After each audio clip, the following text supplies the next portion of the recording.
Yeah, show me my opponent. Top spot, I want it. My grind, I'm on it. Can't stop, keep going.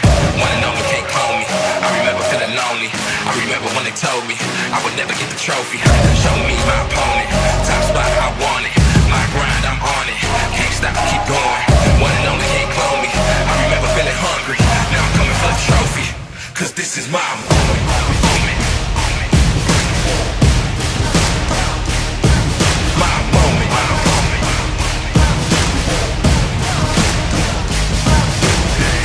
I'ma ball till I fall, I'ma answer the call. I'm a beast, I'm a dog, and my back against the wall. I accept every challenge, had to battle for my balance. From a peasant to the palace, treat the trophy like a chalice. Stayed on my grind, great things take time. Now how I shine, you might go blind. Come along for the ride, cause I'm headed to the top with it. Going is my only option, they can never ever stop this. Show me my opponent, top spot, I want it. My grind, I'm on it. Can't stop, keep going. One and only, can't clone me. I remember feeling lonely.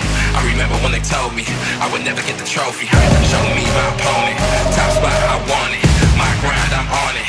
Can't stop, keep going. One and only, can't clone me. I remember feeling hungry. Now I'm coming for the trophy. Cause this is my moment.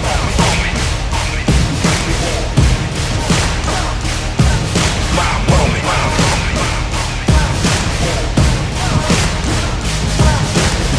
So many days, so many nights, I had to fall, I had to fight, I had to find the strength inside, keep hope alive. Through the dark, I found my light and now I shine. So many days, so many nights, I had to fall, I had to fight, I had to find the strength inside, keep hope alive. Through the dark, I found the light and now it's mine.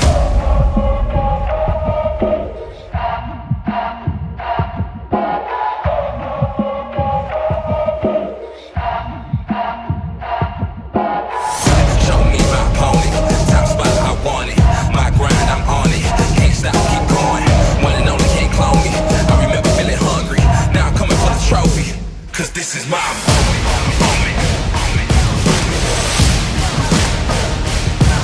My moment.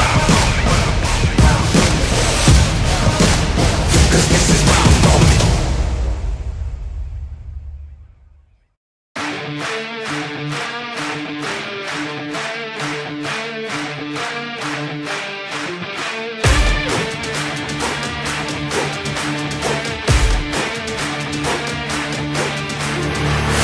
Look at my shine with the glow. This is my time with it though. This is my time to be way at the top. Me and my guys gon' pay out the block. I don't look like boss, time's right. And I know they see us walking in the limelight. Promise you gon' wanna watch like a sci-fi. My guys are high rises, high tide. My crown if you come to my side. I pledge allegiance for lifetime. My squad connected like Wi-Fi.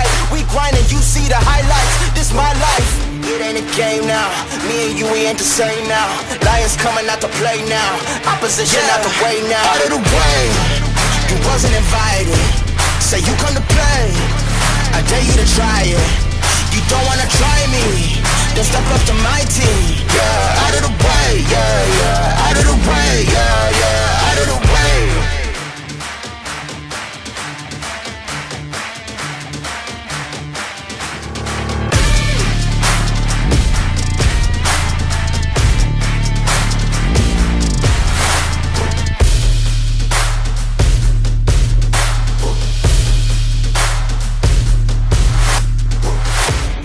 Game now, me and you, we ain't the same now. Lions coming out to play now.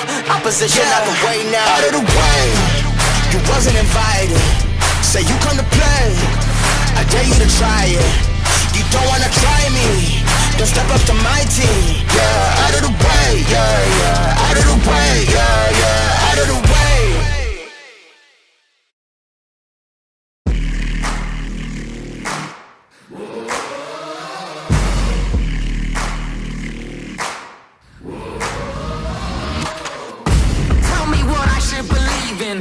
Cause I know looks can be deceiving.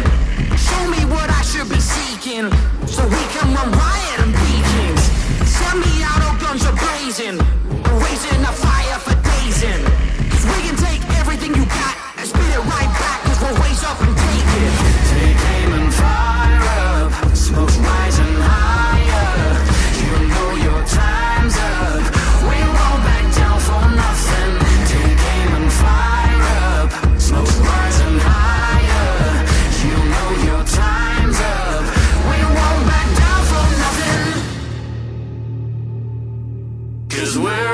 invincible. No, we won't be shut out. Won't take this flying down. Hey, it won't save you now, 'cause we're invincible. No, we won't be shut out. Won't take this flying down. Hey, it won't save you now, 'cause we're invincible. Show me a battle horizon. I'll show you an army worth fighting.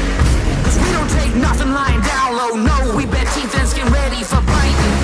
So point me in every direction. In the prize I can see my reflection. 'Cause we can take everything you got and spit it right back, 'cause we're ready for action. Take aim and fire up. Smoke's rising higher. You know your time's up. We won't back down for nothing. Take aim and fire up. Smoke's rising higher. You know your time's up. We won't back down for nothing. 'Cause we're invincible. No, we won't be shut out. Won't take this flying down. Hey, it won't save you now, 'cause we're invincible. No, we won't be shut out. Won't take this flying down. Hey, it won't save you now, 'cause we're invincible. Take aim and fire up. Smoke's rising higher.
to the eNASCAR Coca-Cola iRacing Series. This is Countdown to Green, and it's been months and months of intense racing, but we are finally here at the halfway point. I'm your host, Camille Salazar-Hadaway, and welcome to Charlotte Motor Speedway for Coca-Cola 150. Now, before we look ahead, we have to take a look back and catch up on all the action that went down in Kansas. As we say, let's go racing at Kansas.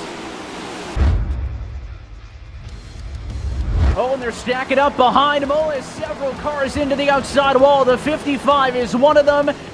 Pit lane is open, though, for the first time tonight. It looks like it is almost wholesale service, with the exception of Bobby Zelensky. Green flag back in the air with 84 laps to go. Clearly, tires was the decision, because Zelensky dropping like a rock is already outside of the top 23, and it is only going to continue to get worse for the Interstate Batteries, number 18. Charlotte Phoenix 2-3 down the back straightaway, 3 wide though. Garrett Lowe going to go inside of Casey Kerwin. And a lot of Garrett's making some moves right there. Garrett Maines nearly got into Corey Vincent, who again is stacking up that outside line. I think Kerwin, unfortunately, is a sitting duck here on the bottom. They're going to have a huge run. Kerwin going to try to side draft Graham. It's not going to work. Lowe going to go up the middle, 3 wide, and they're going to crash. Graham Bolin hard into the wall. Kerwin tries to save it. Caution is out. Trying to get his second career win in the series, but most importantly, Garrett Lowe came into tonight 20th in the standings, right on the relegation bubble, and a huge win gonna put him into the postseason. Garrett Lowe wins at Kansas.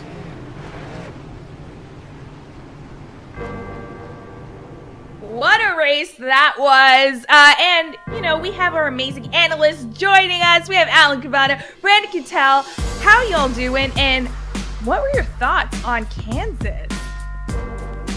Well, thanks, Camille. Thoughts about Kansas. Thank God we're not in Kansas anymore, because Keegan Leahy wanted to get out of there as soon as possible.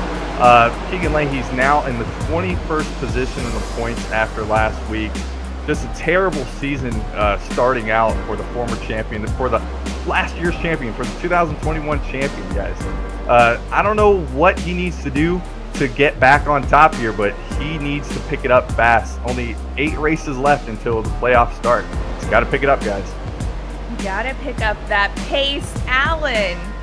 It was a tough one. It was, and you don't think that often when you think Kansas, how crazy is this going to be? But it wasn't safe for anybody out there at Kansas. Big names had some really tough days in that race. Think about it. Nick Ottinger, 30th place. Steven Wilson, 23rd. Blake Reynolds, 21st. To me, that's just a reminder that there is no safety in the field, right? The only safety in this league is winning. Fortunately for Nick Ottinger, for Steven, the bad finish doesn't hurt them too bad because they have wins. But everyone else in this field, they are fighting for every single point if they want to make the playoff. And again, you can have a bad day. Kansas proved that. Any day could be a bad day, and the only way for safety is to go out there and get a win tonight. You got to get the win. That's what Alan's saying. But Brandon, I need to know what you're saying about the point standings. Well, let's take a look at them, Camille. Nothing has really changed that much, but Taylor Hurst and Corey Vincent, the Team Dillon guys, I know we talked about them last week. They are staying steady in the 9th and 10th position right now in the points. But that can all change in an instant. We know with somebody else getting a win who hasn't won this season could easily knock them out. They are looking good right now, though. And another team who's looking good, I want to talk about Rise Esports. Jimmy Mullis and Zach Novak They have both gained 2 positions in the point standings after last week in Kansas. We talk about Jimmy Mullis being really good in the summer months, and that is showing up right now.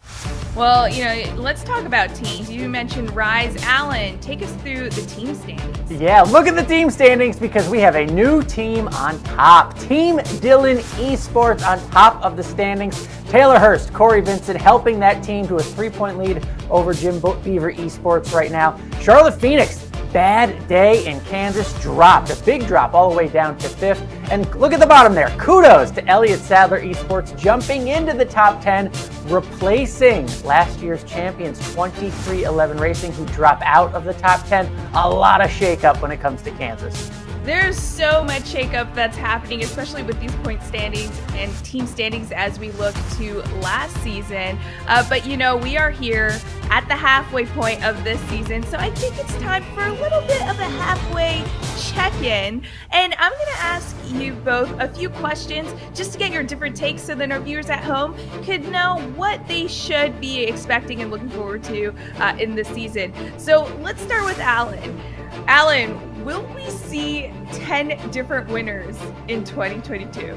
10 different winners? No way. Now, I know some are going to say, look, the math says we already had 5 different winners in 7 races. Why can't we have 5 more? I just don't think it's going to happen. The tracks that are left, the winners who have already won, the cream that has risen to the top, Nick Ottinger, I think he gets potentially another win. That another opportunity off the plate for someone else to get their first win, if you will. Michael Conti, too good. Femi, we see what he's doing, leading the points and being so consistent. I expect him to get into victory lane once again. So 10 different winners, no way, not happening. Oh, not happening, not optimistic about it. Brandon, are you optimistic of maybe seeing a third driver get their first win in 2022? I mean, absolutely. When we have drivers like Michael Guest, Blake Reynolds running in the top 10 each week, they're still looking for their first wins. I think absolutely we will see somebody get their first career win in 2022. All right, there you have it, Alan. This one's for you. Of the remaining regular season races, which one is going to be the most challenging for drivers to earn their spot in the playoffs? Well, we have 2 road courses left before we get to the playoffs, so I'm going to go with one of them and say Road America. I mean, the track is still new on the scene, if you will, for the top level racing, especially on the NASCAR side. Fairly new to the schedule, but the track itself, high speed straightaways, slow corners. That means it takes a lot of different talent and abilities to master a track like this. Low speed corners, like I was saying, it'll take a special talent. But remember, what can be problematic for some could be an opportunity for others. So it'll be problems for some of the field, but maybe there's some specialists out there, get that win, sneak into the playoffs. All right, we'll have to see if someone could get their win. But Brandon, I need to ask, we're talking these next-gen cars. Do we think these next-gen cars could provide an opportunity for a former champion to rise back to the top? Yes, I mean, we were already seeing that with Michael Conti and Nick Ottinger. We know how good they are with cars with low downforce, higher horsepower, less grip, and they are showing it each week in each race out. We definitely see that these guys have a shot at the championship, and they are the cream of the crop right now. So, yes, absolutely. Another optimistic answer from Brandon. I love it, Alan. I'm coming with you with the hard-hitting questions. Do you think that there'll be any more repeat winners in 2022? Yeah, I think it's possible. Look, we've already seen Nick Ottinger. We've already seen Michael Conti collect multiple checkered flags. And so my eye, again, is really on Femi. We saw what he did at the beginning of the season, starting the season off with a victory at Daytona. That was big. But even since then, he has been so consistent. That's why he has scored the most points in this league this year so far, is because of his consistency. Second place at Kansas, he was already almost a repeat winner. So yes, I think we see another repeat winner. Femi first, maybe Nick, Michael Conti, maybe getting more wins. Another repeat win for them. All right. Okay, Brandon, to finish things off, let's take a look at the history, the facts behind our championship. Out of the 12 championships, only one driver has won at Charlotte and taken that championship home. Do you think that's possible this season? I think it's going to change tonight because, okay, we have to look at the factors so far this season. Michael Conti, Nick Ottinger, they have been strong on the mile and a half. So we know how good Logan Clampett is on the mile and a half. if he can get better in the points and fight for this championship. One of those drivers wins tonight, they will definitely go on and win the championship. I think that curse will be broken.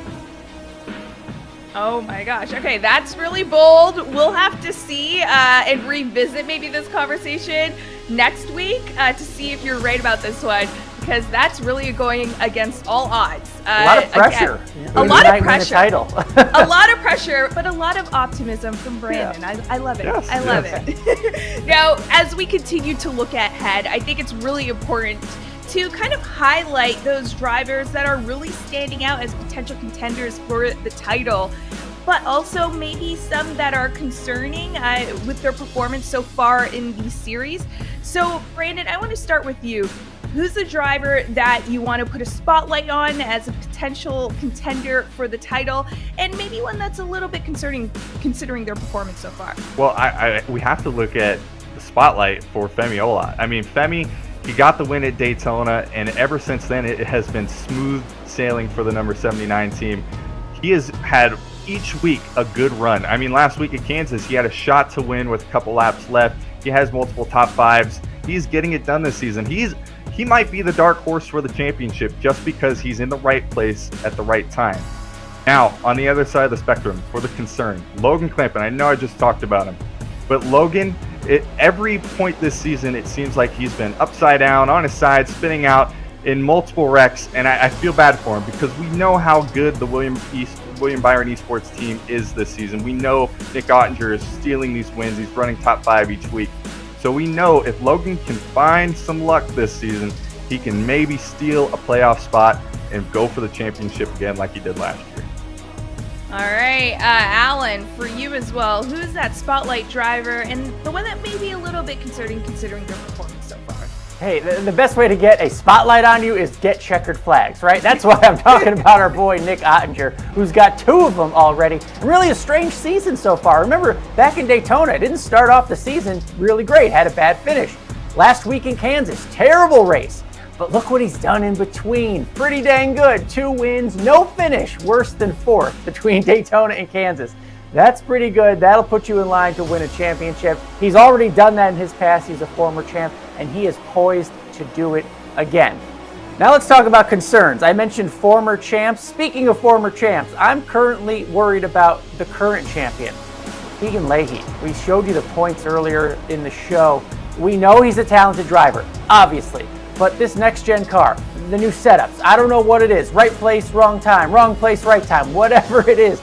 Keegan Leahy is struggling this year. I'm officially concerned halfway through the season. I mean, again, just trying to make the playoffs, not even trying to defend his championship. He's got a lot of work to do. 4 straight finishes of 19th or worse for Keegan. He's in must-win. In my book, he's in must-win territory already. And what a turnaround from last year, because when we look at it, Keegan Leahy, Logan Clampett, they were both battling for the championship in the last race, and now they're nowhere to be found. So yeah. It just shows you that you really never know what you're going to get with the series. But we do know what we're going to get in Charlotte as we look towards the Coca-Cola 150. But I wonder how general managers kind of play into a race like this. Alan, you have Greg Walter standing by. Yeah, it's so cool to be part of this town. You know, I live in Charlotte, so the race is right up the street this weekend. We get to go to the Coca-Cola 150 tonight, so happy to have Greg Walter on here tonight. He's the Executive Vice President for Charlotte Motor Speedway, as well as the GM, joining us now. And Greg, that's the first question. What does the general manager do at a track like Charlotte Motor Speedway? Sure. So I'm general manager for the Charlotte Motor Speedway and the entire campus of race facilities here. And my job is basically, chief cheerleader, if you will, and making sure that all the various disciplines interact, move forward as we get ready to put on a remarkable event like the Coca-Cola 600. So a lot of times it's just providing encouragement, making sure we're staying within the guardrails, so to speak. But this staff's incredibly talented. I just try to stay out of the way and be sure that we put on deliver the vision that our CEO has in terms of remarkable events. Everyone excited for the big race this weekend, the Coca-Cola 600 on the NASCAR side. They announced it's a sellout, the general seating. So what do you all have planned for all the fans that are going to show up on Sunday? This is probably going to be one of the most incredible Coca-Cola 600 weekends ever. So we moved Speed Street, which has traditionally been downtown, up here to the track. So there's this music festival. We have all sorts of engagement and things going on. We rented a 90-foot Ferris wheel to be out in the fan zone. We got, bullfighting. We've got guys fighting in armor. We got the Spear of Death. It's gonna be like a county fair broke out in the fan zone. I've got Flo Rida playing Friday night, Steve Miller Band playing Saturday night. And then for the pre-race, and part of that celebration that we do as part of the Coca-Cola 600, I've got Leonard Skinner playing the concert before we get things started. So if you've never been to the Coca-Cola 600, it's probably one of the most patriotic celebrations of the day, and bringing acknowledgement and thanks to those servicemen and women who are currently in our armed forces. And it also kind of brings light to the fact that we're on the eve of Memorial Day, and what Memorial Day is about for our country, to honor those who paid the ultimate sacrifice. It's an amazing weekend. It's an experience. We got people coming here from all 50 states and at least 12 different countries. So it's an international event, and we're super excited to host it. Big race on Sunday. Big race tonight with the Coca-Cola 150 at Charlotte Motor Speedway. So, iRacing gives a platform to the fans that are going to show up at Charlotte Motor Speedway, maybe have some rigs out there. What does that mean to you to have those two worlds combined? One of the things we love to do here is to take guests out on the track in the pace car and have them feel the embankment, have them feel all the nuances that makes the Charlotte Motor Speedway so special. For iRacing, to be able to replicate that in such detail and give anyone who gets behind the wheel and plays the game that same feel and experience of what 24 degrees feels like, or way that the dog leg on the front stretch lays down for them, it's incredible. And that's not just here, that's around the world. And the opportunity for people to experience what our fans are able to view is a really neat ambassador-like platform that folks can get a glimpse or experience a little bit of what makes this track so special. Greg, that's awesome. Thanks for joining us on here. Look forward to seeing you on Sunday. Camille, it's always fun to have, we're going to race tonight at Charlotte Motor Speedway, and to be able to know that they embrace all that and all the events going on this weekend at Charlotte Motor Speedway here just up the road from where I am. That's really cool to know.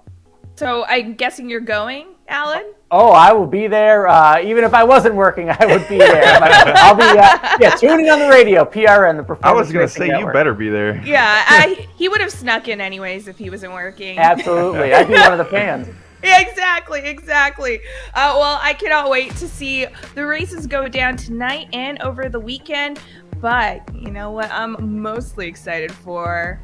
My favorite segment. It's Twitter Rigs time. This is presented by Logitech. This gives us an opportunity to look at your rigs at home. And we got our first one here from Ronnie. Ooh, love Big it. screens. I feel like everyone has been leveling up their screen sizes throughout the series. Love it. Outlaws, too. I like what he's racing there, too. Another triple monitor here. I got to Triple get on the monitor. triple monitor move here. Old school paint scheme. I like that. But yeah, the triple monitor, the buttons there on the left. We gotta what love those it. buttons do. Another one? triple monitor. I wonder if the next one after this will also be a triple monitor or maybe a quadruple monitor. I want to see the most monitors here. There you go. Oh, yeah. wow, this one is really cool. That's triple. They're just not on at the moment. I mean, look at him. He's Carson. He got him surrounded. That's really cool. Maybe a little bit of cable management. We're forgetting about that Hey. as the series goes along. There we go. Got the king. And we got a power bar right there, Old making school sure and everything's new. connected. I love it. Richard Petty and iRacing. I love that one right there. Oh, wow. This is a whole booth rig. Oh, wow. You got to step in there. It's like a sound booth or a photo booth to me. Yeah. Wow. You could just close the door on that and then it's gone. Something like you see at the mall or something. A photo booth as you're racing. I love Nice, it. Johnny. Oh, I really like all of this. This is simple. This is Yep, perfect. Joey's got a great simple setup underneath all those die casts, which I am a huge fan of. I'm more jealous of the die casts, got to be honest, Joey. Look at this There one. we go. Quadruple monitor. This is what I'm talking about, Rob. Good Love the job, Rob. microphone, Running the too. modifieds at Martinsville, that's fun. That is a good use of 4 monitors. Let's All right. go back. Okay. VR for this guy. Nothing wrong with a nice simple setup here. Who needs a monitor when it's VR? I like it. Exactly. Okay. In VR, the He's got setup's more room insane. in his apartment. Nice. Good job, Mark. Ooh, lots of RBG lighting. I love the cases for the diecast here with the lights. That is so cool. Yeah, that is a great room right there. Great job. I mean, every time y'all at home are just leveling up these rigs, and remember to keep sending them to us using the hashtag eNASCAR and tagging both NASCAR and iRacing so we could show everyone else your beautiful rigs. And right now, Brandon, you gotta show us the track and take us through what we could expect in Charlotte. Absolutely. We are not in Kansas anymore. We are in the beautiful Charlotte Motor Speedway in Concord, North Carolina. Beautiful racetrack. Opened all the way back in 1960, and it has hosted the Coca-Cola 150 for about, I'd say, 11 years on iRacing now, 11 or 12 years.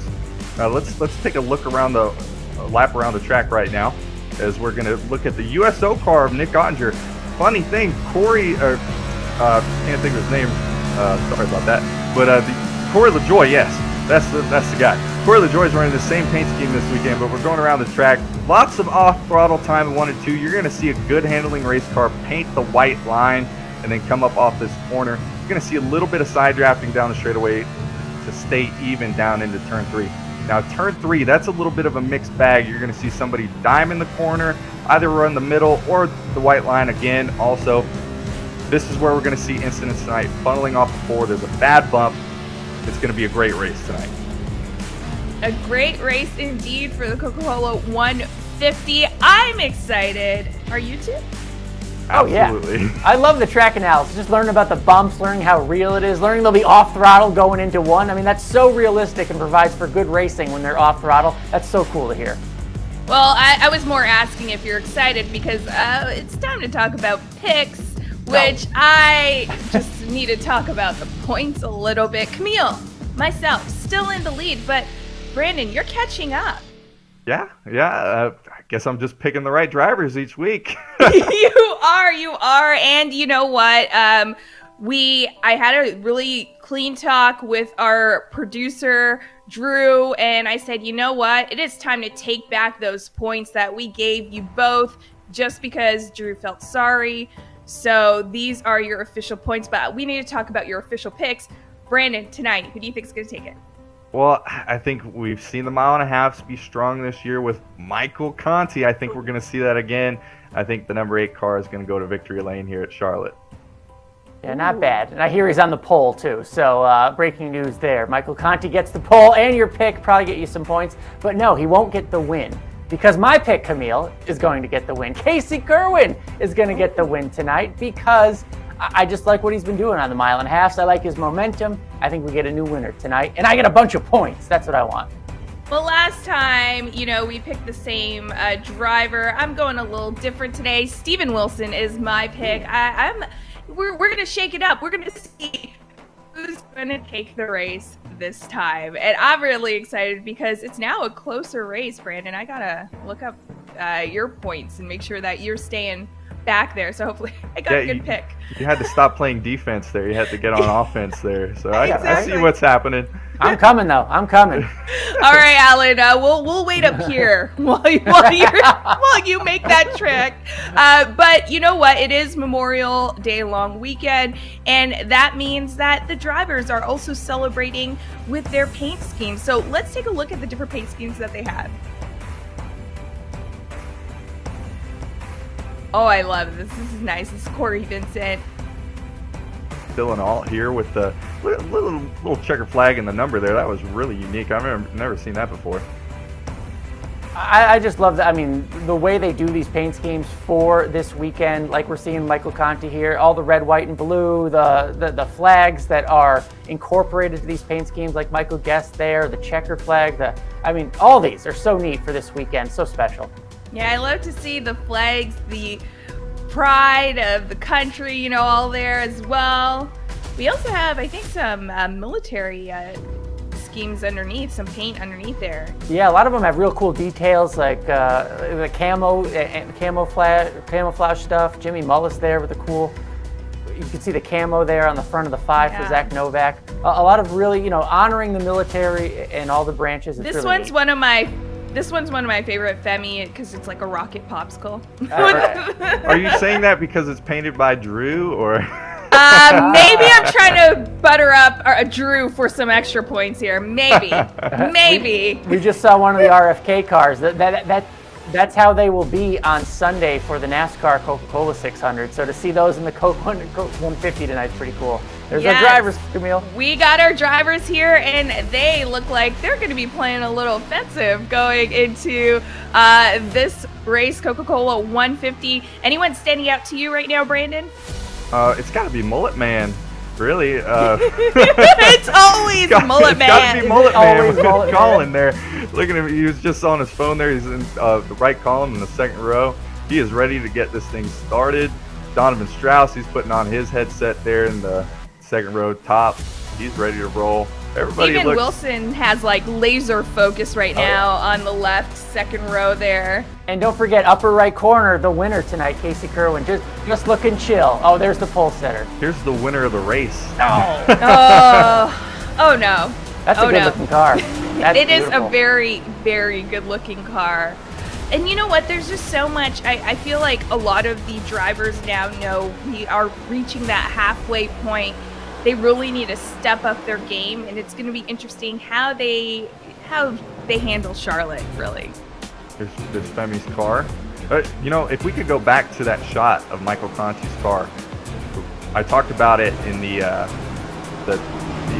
track thing, but looking at his car, he was painting the white line so perfectly. Yeah. The car was just handling so well. We see actually a couple drivers running against the wall and trying to make that work. We see Jimmy Mullis in the Blue Angel car. That's a great paint scheme. But I really think if you're going to get the job done tonight, it's going to be right around the bottom. You're going to save those tires, and that's really what's going to win you the race. What do you think of the situation halfway through? I mean, some of these drivers, Brandon, they need a victory. That may be their only path to a playoff. Aggression. Yeah, and I think we're going to see that tonight. I think a lot of drivers, there's not much strategy you can do. It's 100 laps. You're probably going to pit around lap 50 here. You're going to split up the runs. You might see some drivers try to short pit and try to get in front of the others and hope for a caution. But there's not a lot of strategy tonight. You're going to have to wheel it if you're going to want to win.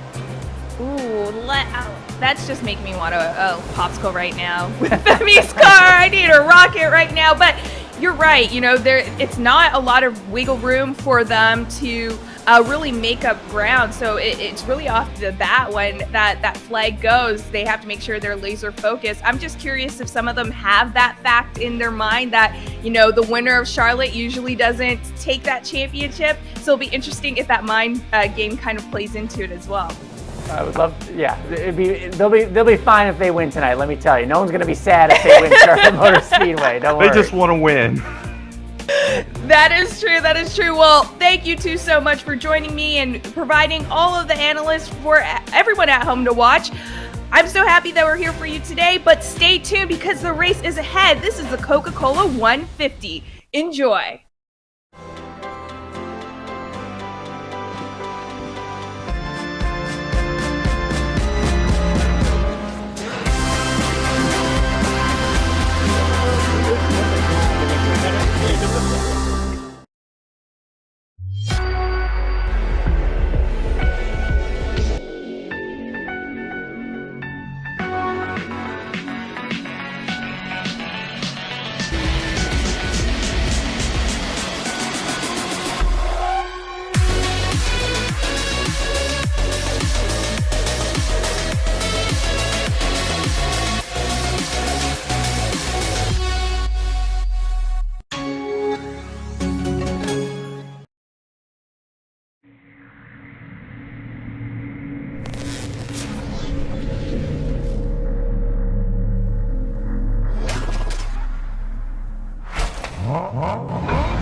They say that a journey of 1,000 miles begins with one single step.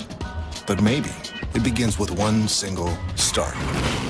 Turn, bump, grind, pit, pass, win, That's crazy what happens on the last lap here. and celebration.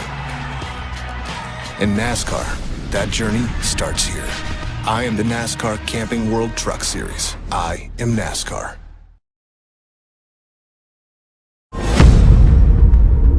This is virtual racing with real life stakes. My expectation of making this championship work. Alfala, it's for sure a threat to the competition. My number one goal is to get back in victory lane. I'm gonna just go out there and control what I can control. 10 feet ahead of you, catch me in something you'll never do. I turn around and I level you, no motivation is needed. Look, I put myself on the pedestal, this is incredible. This how it feels at the top, got no incentive to stop. We're working, I'm on it, murder the tune is around here. Reviving a beat, then it's right back to sleeping. I use a technique that ain't got me.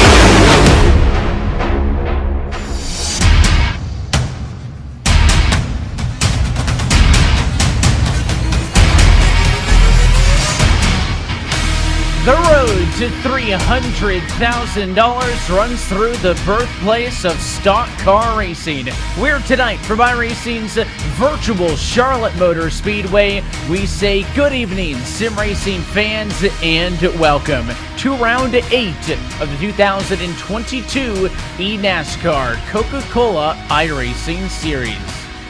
Well, hello and welcome to tonight's Coca-Cola 150, the 8th race of this 2022 campaign. And as we welcome you into the eNASCAR booth, as always, alongside Blake McCandless, my name is Evan Pasoko. And Blake, we are halfway home in the regular season. The championship picture gets a little bit more clear week by week, and a big race tonight for some drivers who have struggled in the last couple of outings. Can you already believe, Evan, that we're almost halfway through the regular season? And what a fitting stop around Memorial Day weekend. We see a lot of special paint schemes out on the racetrack today, and of course to come to a venue where you think about endurance and how well this next-gen car races at these mile and a half. Should be an exciting night for sure. It is going to be an exciting one. Charlotte Motor Speedway, we've talked a lot about these intermediate racetracks and how good they have been this year in this eNASCAR Championship, in the NASCAR Cup Series, and we have another one on deck here tonight. So to get things kicked off, we go trackside. We'll hand things off to Charlotte Motor Speedway Executive Vice President and General Manager Greg Walter for the most famous words in motorsports. On behalf of the Smith family and our entire team here at Charlotte Motor Speedway, drivers, start your engines!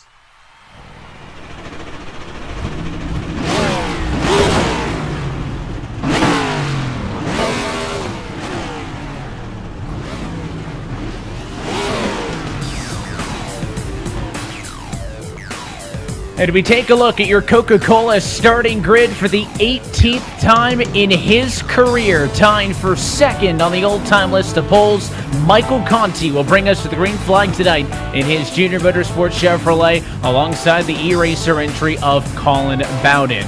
Run number 2, we'll see the duo of the Stewart-Haas entry of Stephen Wilson, alongside 2311's Keegan Leahy, who needs a big showing, who fell out of the top 20 at points last week. William Esports gets Vicente Salas in the top 5, alongside Jim Beaver Esports is number 9 of Michael Guest. Run number 4, we'll see the X-Set Casey Kerwin entry, alongside the William Byron Esports entry of Nick Ottinger in position number 25, and then just behind them, Dylan Duvall, the second Stewart-Haas entry inside of the top 10, with Space Station Gaming's Alan Bowes. Graham Bolin, an awfully strong run for Charlotte Phoenix last week. In that live event, we'll start alongside Malik Ray, who is about as excited as anybody as I heard him practice to get this race going. Donovan Strauss from Williams Esports roll off from 13th. Femi Olot, your Daytona winner, will start in 14th for Clint Boyer Racing. Cody Bias, Mode Media House, or Mode Motorsports, I should say, will start in the 15th spot next to Taylor Hurst, riding in the 16th position. 17th to 2311's Mitchell DeYoung, who will roll off 17th. 18th to Blake Reynolds. 19th will be Jimmy Mullis for Rise Esports, and Bobby Zielinski for JGR will round out your top 20. Halfway home, you'll find Brian Vicario, the Latardi Sports entry, alongside the Elliott Sadler entry of Garrett Maines in 22nd. The extra exit car of Ryan Lewis is going to be back at row number 12, along with the other of the William Byron Chevrolets. That's going to be Logan Clampett in 24th position. Derek Bordeaux will start his E-Racer entry on the inside of row 13, with the other of the Junior Motorsports Chevrolets of Brian LaPrade. Parker Retzlaff going to roll his RFK Ford off into position 27 and be alongside the second of Motorsports entry. That's Matt Busa, 28th. Liam Brotherton's number 2 for Elliott Sadler Esports starts 29th. And the Wood Brothers, 60 to Blade Witt, is P30. Well, I hope that Roush Fenway Keselowski's Caden Honeycutt can load back in, experiencing some connection issues right now, but is slated in 31st. Last week's winner for the Wood Brothers, starting 32nd. Not too well of a follow-up effort there from Garrett Lowe, but we know he can race right through the field. JGR's Ray Alfala will start in 33rd. 34th, we'll go to Zach Novak, and one of my favorite paint schemes I saw out of Rise Esports. Dylan Alt for Elliott Sadler Esports will start in 35th. 36th to Team Dylan and Corey Vincent. Nick Shelton, the former winner here at the Charlotte Motor Speedway, the eNASCAR Coca-Cola iRacing Series, will start 37th for Click Boyer Racing. Derek Justice for iRacing Motorsports in 38th. Kyle Peddle, not a whole lot of luck in qualifying this year. He'll start 39th. And Colin Keister, your lone driver, not going to make it out tonight, serving a suspension for incident points for the Charlotte Phoenix. 39 cars set to do battle here at Charlotte. As always, James Pike going to be the third member of our broadcast team. He'll be onto the pit lane and talking to drivers over the course of the night. James, welcome to the show. Indeed, we've got Junior Motorsports' Michael Conti starting P1. And Michael, biggest differences you've noticed between the way this car races compared to the Gen 6? Just the way you attack the corner is completely different. You've got to be a lot more smooth with your inputs, a lot more smooth with your yaw. Just need to be more smooth in general. So just really excited to be out front here for WR1, Junior Motorsports, home race for them. Hopefully we can keep it together for the race. Starting to his outside will be eRacers' Colin Bowden, our in-race reporter for this evening. And Colin, given that you haven't had the best of luck, how big is the good track position tonight starting this race? Yeah, it's pretty big. I mean, track position's really key with these shorter races. I mean, you don't have a lot of time to do anything. Kind of surprised to have the e-racer machine up here. We have not shown any speed at all week. Been never really get around this place that good in an open setup, so hopefully we don't fall through the field like a rock, but maybe we'll have our luck turn around tonight. Just hopefully we have a clean race, keep it all together, and be there at the end. Should be looking at a big race for both of these drivers, Evan. Yeah, they come into tonight in very different places. Michael Conti, one of only 2 different multi-time race winners this year, Colin Bowden 29th in the points. He may take solace in the fact that his best finish this year was a P9 at an intermediate in Vegas. This race, though, very different to what it looked like on the calendar last year. Blake has walked through us with a look at Race's race analysis. Yeah, going to be a little bit different tonight, Evan, as we take a look at our ASUS race analysis. 150 miles, 100 laps taking place for you at Charlotte tonight. You see the tire sets there. That has been a key concern for drivers all year long, and especially here at Charlotte, not going to be any different. 45 miles an hour down there on the pit lane, so you have to slow it down quite a bit here to get down to speed. And, of course, that fuel window going to come into play at a track where you have a 100-lap race, no doubt about it. The weather tonight for this race in the sim, pretty tame, 77 degrees, 83-degree track temperature, much like what you'll see in the Coca-Cola 600 on Sunday, but perhaps won't get into the portion of the night, Evan, where we're going to see too much cover, or at least that sun kind of barreled behind the grandstands here. This track going to be pretty lit up for this one, should make it a little bit slicker out there. Yeah, just a little bit shy of 7 o'clock local time in sim means that the sun will certainly start to duck away, but this is very much a sprint race, like many of them on the calendar here in 2022. We are halfway through the regular season, 7 down and 7 to go. And as always, we're happy you're spending a Tuesday night with us here for some live eNASCAR action. The pace car's off and in, the field in the hands of Michael Conti. As we say, let's go racing at Charlotte. This is the Coca-Cola 150.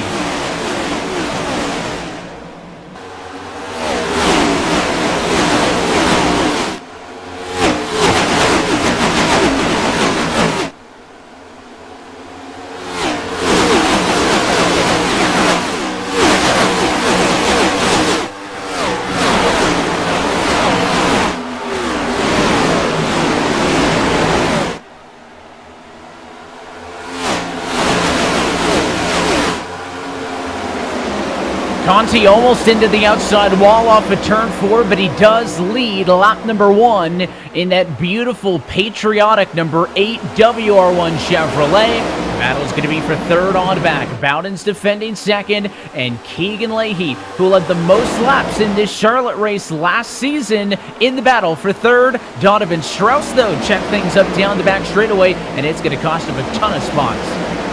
Well, and Evan, we're going to see this throughout the night. Strauss got a little bit loose there off of 2. You can see how much space that created in the field. It's really separated about the top 11 or 12 or so from everybody else. But this is going to be a really interesting racetrack, particularly in turns 3 and 4. A lot of bumps through there. They're running these rear diffusers so low. So that trouble spot is really going to be off of turn 4, where we nearly saw Michael Conti get into the wall on the first lap. There's a good look at the battle between the 7 and Malik Ray on the inside. Bit of a new look for him at the Sim Seats Ford Mustang this week, up against Nick Ottinger, who's trying to make the move on the outside of the racetrack. I referenced to Michael Conti, one of 2 multi-time race winners this season. And you talked about drivers who have had success. You're looking at the other one, Nick Ottinger, in a really good position to be the next to join that group. You take a look at the right-hand side of your screen. This is what happened with that 20 machine, kind of on his own on the bottom. And I'll tell you what, the 24, I think, is the most impressive in that, Blake. Cody Bias was right behind Donovan Strauss, but he got a little bit out of shape and did a great job of going high and avoided him. Donovan obviously still hurt by the fact that he lost positions, but that certainly could have been much worse. He started this race up in 13th. Right now, the 20 scored in 22nd. Well, not just props to the 24, props to everybody right there for letting Strauss gather it up. He did a heck of a job, and that's going to be a trouble spot right there. You can see that white and blue line there. There's paint right there, and there's extra grip down there on the bottom. I think with these next-gen cars, you're really testing the waters if you're going to go down there and run all the way on that grip strip, on that paint to try and get the car to rotate, because we've seen these cars can be a handful when they rotate really well through the center of the corner. Plenty of action still in the top 10 here. Michael Guest trying to get underneath the Brownie 5 of Casey Kerwin, who leapfrogged him the last lap with a pass on the outside of the racetrack in turns 1 and 2. And Kerwin will slice down in front to shut the door on that battle. And now the Brownie 5 takes sole possession of the number 8 position. We go on board with him. You're looking up the road to Nick Ottinger. As mentioned, the together 2-time race winners this season, unable to make a pass on Malik Ray on that point, so Malik Ray stays in front. And then up the road, looks like a little bit of fighting in the battle for third spot. Colin Bowden stuck on the outside of the 19 of Vicente Salas, who's trying to get through on the inside as we work lap number 8. We see Casey Kerwin just trying to be consistent and calm. That's what we've come to know from Casey Kerwin throughout the eNASCAR Coca-Cola iRacing Series. Placed in the top 3 last night. As you see, Colin Bowden wasn't so confident about his speed in race trim, but nevertheless, you can't really argue with a good starting spot. But it looks like that top lane in 3 and 4, just not the place you want to be right now as he battles side by side with Salas. And as we watch the battle for third continue on, advantage to the inside, and Salas is through. I want to remind you, as always, if you want to keep up to date with the latest in the world of eNASCAR, then you can sign up today. Scan the QR code in the bottom right-hand corner of your screen, and you will be up to date with iRacing and NASCAR. iRacing is the official simulation partner of NASCAR. Talking about a lot of important things, Blake. You mentioned this race leading up to the Coca-Cola 600 race weekend on this Memorial weekend. And there's a lot of very special paint schemes in the field, including that of Nick Ottinger. And on that note, want to welcome a special guest to tonight's broadcast, Corey LaJoie. Corey, first off, appreciate your time and thanks for chatting with us. You are actually going to be running this weekend the exact paint scheme that we're seeing on Nick Ottinger's car this week. It's a very special paint scheme with a USO and a tribute for Memorial Day weekend. But aside from just a good look at a race car, what else do you and the USO have planned for this weekend?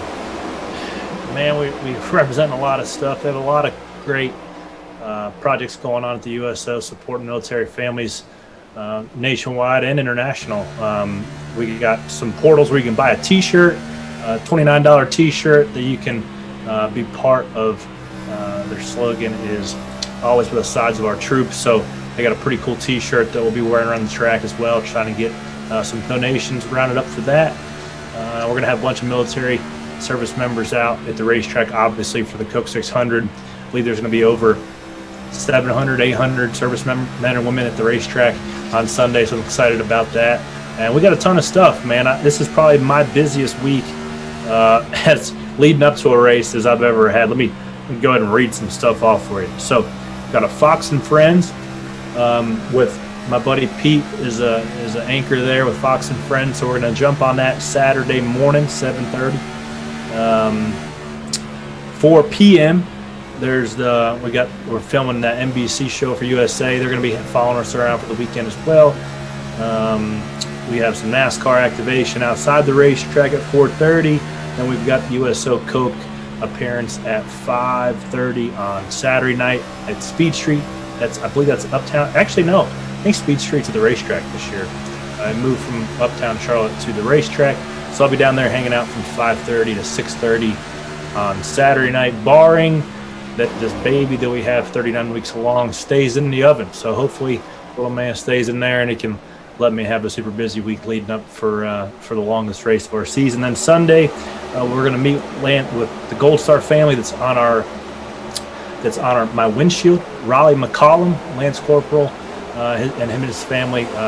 Raleigh passed away in Afghanistan he was one of the 13 who got killed in the exit mission. So get to meet his family at breakfast. I'm pretty excited about that over at Spire Shop. And then, man, 3 o'clock we've got a service member luncheon. We'll be feeding some, I'm sure, a bunch of people out at the racetrack. And then obviously 600 miles of remembrance gets fired up at 6 p.m.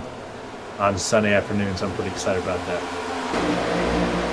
Looking forward certainly to watching the race, Corey, and I appreciate your time. We'll let you get back to things, and we'll jump back in with the race at action. Blake, I did want to mention as well, so many great partners going to be a part of this Coca-Cola 600 race weekend, and great to see the USO specifically on board Nick Ottinger's car this weekend, today I should say, and on board Corey LaJoie's car this weekend. They're the nation's leading charitable organization in serving active duty service members and military families. If you're so inclined to support their cause, you can find them at uso.org. On board on the racetrack with Derek Bordeaux, middle of the road. I always find this a bit of an interesting complex, Blake. You got one of the e-racer cars in the top 10 and the other one outside of the top 20. What could be a cause of that as we see Derek trying to hold off a couple of hungry drivers behind him? He's got Retzlaff, LaPrat, and Vincent kind of all behind him.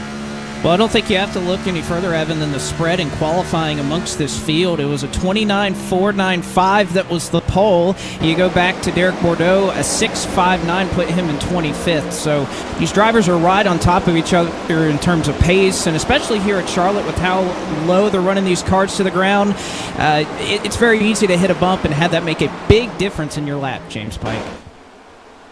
Indeed, indeed. A few updates on your two race leaders. Michael Conti said that he's very free in the entry and exit of turns 3 and 4, more neutral in turns 1 and 2. Keegan Leahy was gaining on him a few laps ago, but that has since backed off. Leahy's been whisper quiet on the radio. The only thing he said, I'm just going to try and save some tires. So you might not necessarily know what Keegan's got. He may have a little bit more left in the tank and might be waiting for a little bit later point in this race to push. Well, Keegan is in a tricky spot because, of course, he started the season real well. He had an average finish of an 8.6. Blake, over the course of the first 3 races of the season. Since then, it's been in the mid to high 20s, including a season-worst 33rd place finish at Bristol. He is 21st in the standings, below the relegation cut coming into this evening's race. Not what anybody would have expected out of the 2021 champ. It's definitely been a struggle for Keegan Leahy, but we know that he is a qualifying maestro. We know how important that's been with these races. Being 150 miles as he runs in the second position. But, Evan, one driver I have my eye on is Malik Ray. Not only was he super enthusiastic during practice, if you've watched Malik or any of his streams, you know what a personality that he can be. But he is fast tonight. Started in 12th, already up to 4th, 20 laps into the race. I know he was awfully close last year to winning his first career eNASCAR race. race. And I tell you what, that 7 car is flying right now. He nearly got by Vicente Salas there for 3rd, but at least early on in terms of race pace, I got my eye on Malik Ray. He might be a first-time winner tonight if this pace keeps up.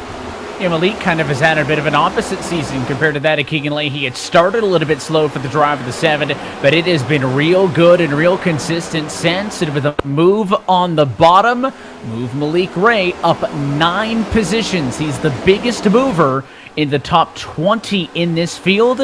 And now he is up into the number 3 spot. You talk about how close he came. Of course, that was the 2nd place finish he had right here at Charlotte. And this race was a 300-mile event in the middle of the season last year. So good things for him so far. Leahy's still challenging to Michael Conti, but Conti has led all 22 completed laps thus far as we close in on 1/4 distance in this race. But a side-by-side action with Colin Bowden, who has really slipped off after he started on the outside of the front row. The Blue Emu Chevrolet losing out to Keegan Leahy's teammate with that Denny Hamlin and Michael Jordan co-owned 2311 racing entry. Mitchell DeYoung now up into the number 13 spot, and Femiola in this mix as well. He's going to put his number 79 machine to the outside of the racetrack. Femi making some moves as well. Of course, has been riding a high from opening the season with a race win at Daytona International Speedway and having another car with some good pace here this afternoon. Looks like he'll be the next one to challenge Bowden, peeking to the inside, but won't go for the move quite yet. Good pace, good paint scheme on this race cars. Oh, Bowden, what a slide. Oh, Bowden's up into the wall as he overcorrects, slides back down into the field, and I imagine that will be a caution as you see them wrecking smoke everywhere. Logan Clampett's involved. Zach Novak looks like he's able to just scrape by, and Bowden, I think, was fighting a loose race car, Evan, and we know how snappy these next gens can get, but wasn't able to quite hang on to it.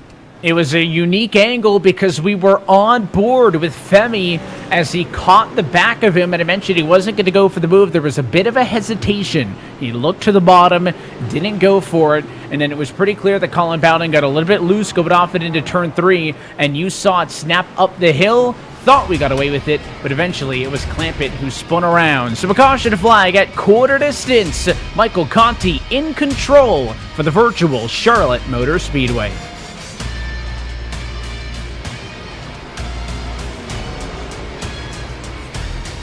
Right now, thousands of brave service members are deployed across Europe, supporting our allies and defending our freedoms. And thousands of families are missing their loved ones, awaiting their safe return home. As America's leading nonprofit supporting our brave heroes and their families, the USO is committed to go where they go to make sure they know they are not forgotten and feel the support of a grateful nation. Show your appreciation for our brave troops today at uso.org/support.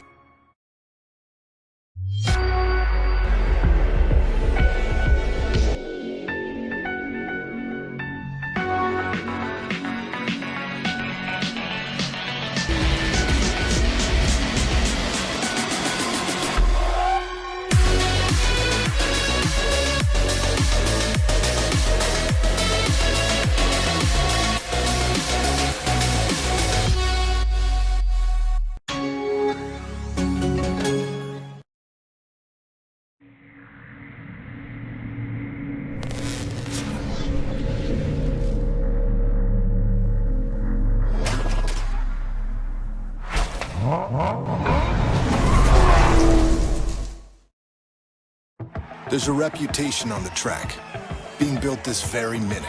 He's made his own history! One that embraces the crazy. Oh my goodness! The fast. And the unpredictable. Everett's gonna win it at the line! That looks into the eye of the competition and screams, bring it. Loud enough so the whole world will see it coming.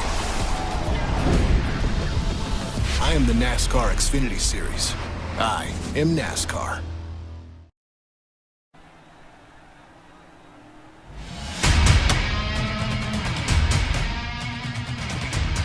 And back live at iRacing's virtual Charlotte Motor Speedway. Coverage of tonight's race is brought to you by Coca-Cola, the official fan refreshment of eNASCAR.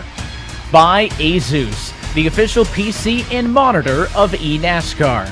And by Logitech G, Through design, engineering, and a love of driving games, Logitech G takes racing simulation to another level. Logitech G, the official wheel and pedal set of the eNASCAR Coca-Cola iRacing series. Well, you saw pit service there on the side-by-side coverage. Let's take a second look at why we were on the caution to begin with. Blake, and it all started right there. The bobble from Colin Bowden, but then it was the chaos that it caused that brought out the yellow as he got into the outside wall.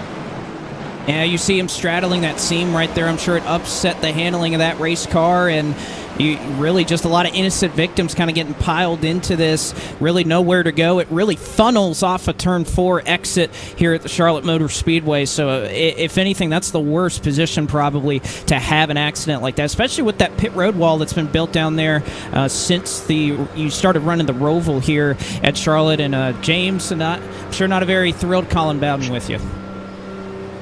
And Colin, it seems like everybody is fighting a loose race car right now, yourself included. Just how tricky is it to hang on to this car in the corner, especially compared to the car that we were running last season? Yeah, it's pretty difficult. Like I said, that's kind of what I thought was going to happen. I wasn't expecting to be that loose, but I knew I wasn't very good. I mean, run like the north end of a southbound donkey here all week, so just got loose. I was trying to stay out of Femi's way. I didn't want to wreck in front of him, and it just overcorrected into the wall. I'm sorry for everyone else who got involved, but they can be mad if they want to. I really don't care if they're mad or not, but just unfortunate. This way our year's gone. Hopefully we can we're done for the night, but hopefully the eraser, Blue Emu, Connecticut Realty, hopefully at some point this year, hopefully we can get a decent finish that we deserve. But the driver definitely was not up to par tonight. That was 100% my fault. Even though it might not be the finish that you want, can you take away positives with the good qualifying effort you had earlier? No, this one I really can't take away any positives. I mean, I think I was second to 15th in about 10 laps there. So, I mean, I had to be the slowest driver here. I mean, it was pretty embarrassing how slow I was, really. But there's just not a whole lot I could take away from this other than stepping on it right there in front of the whole field. But, I mean, you'll have that. Nothing we can do about it. It is what it is. Coming to Charlotte, looking to regroup and get after it in a few weeks. Yep. Well, there's the thoughts from Colin about it, who's going to have another poor result in this one after showing so much speed in that qualifying session. The first caution flag is likely to go behind us this time through. No major changes at the front of the field on the pit cycle. Everybody going for 4 fresh Goodyear tires, and Michael Conti able to maintain the race lead. He'll be on the front row with Keegan Leahy. But as we watch this restart, let's take the perspective back in traffic and ride on board with our Coca-Cola onboard camera.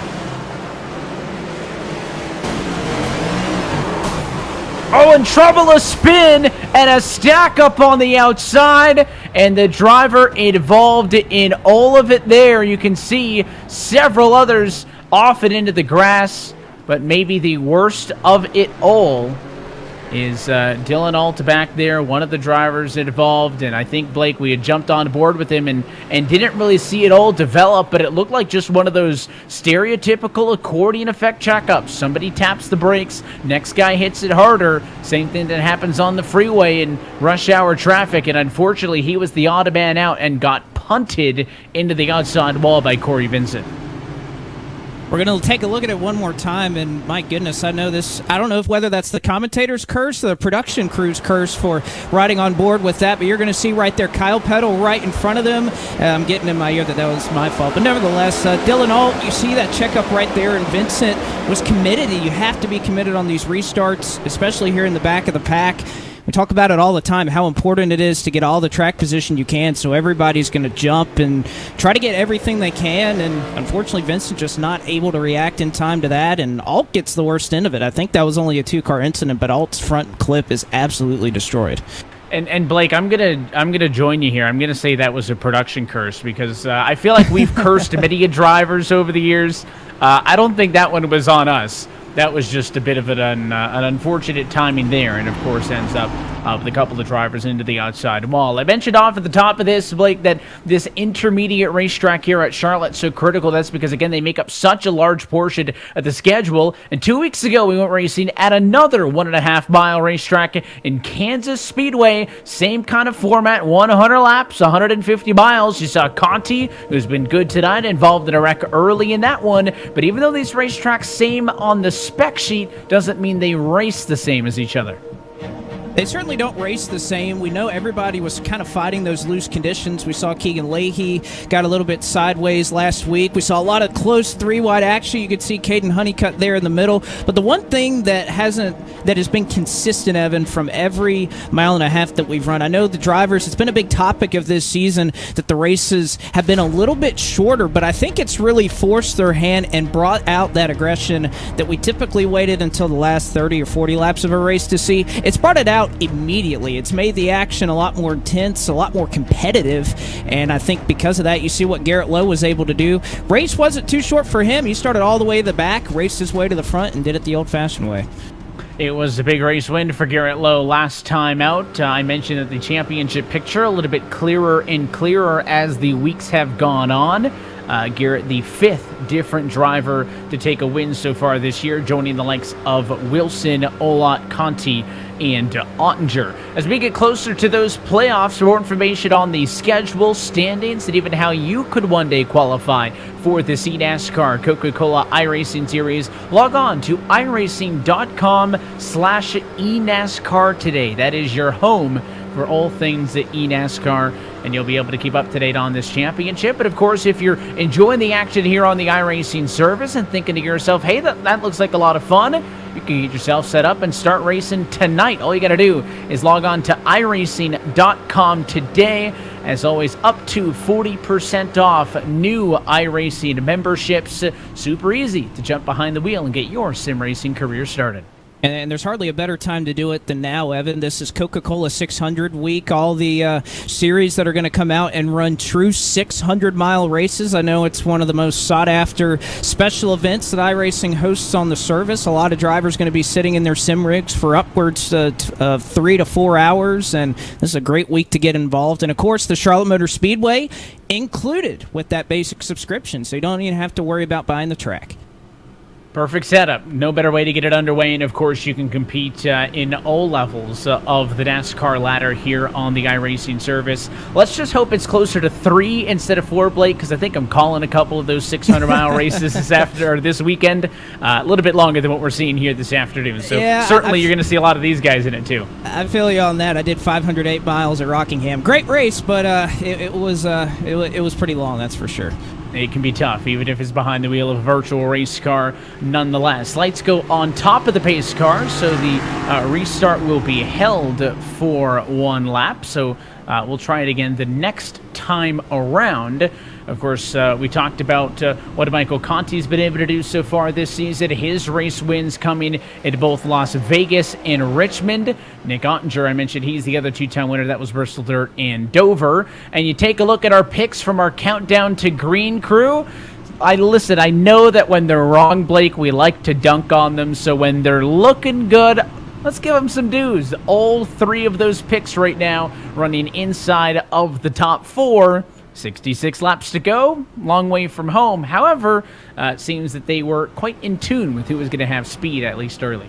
If history is correct here, I think Camille has the formula figured out. I mean, she has been beating up on Alan and Brandon all season long with these picks, and I think that might be a little bit of an omen here. You see Steven Wilson trying to warm up his tires running in 3rd. He's been strong all year, but it seems like if you're picked by Camille, it's going to be a good night for you. So we'll see if that holds true. And we'll see how this one shakes out. There's a look at another one of those good patriotic paint schemes with that Smithfield Ford of the 10 of Steven Wilson. Ottinger rocking some red, white, and blue. We've seen a lot of Michael Conti up front so far. He has still led every single lap. We'll see if he's going to be able to continue that trend. This time, we'll jump on board a little bit further on down the running order with the 3 of Corey Vincent restarting this race back in 29th spot as we come to the green flag with 66 laps to go. This is your Coca-Cola onboard camera.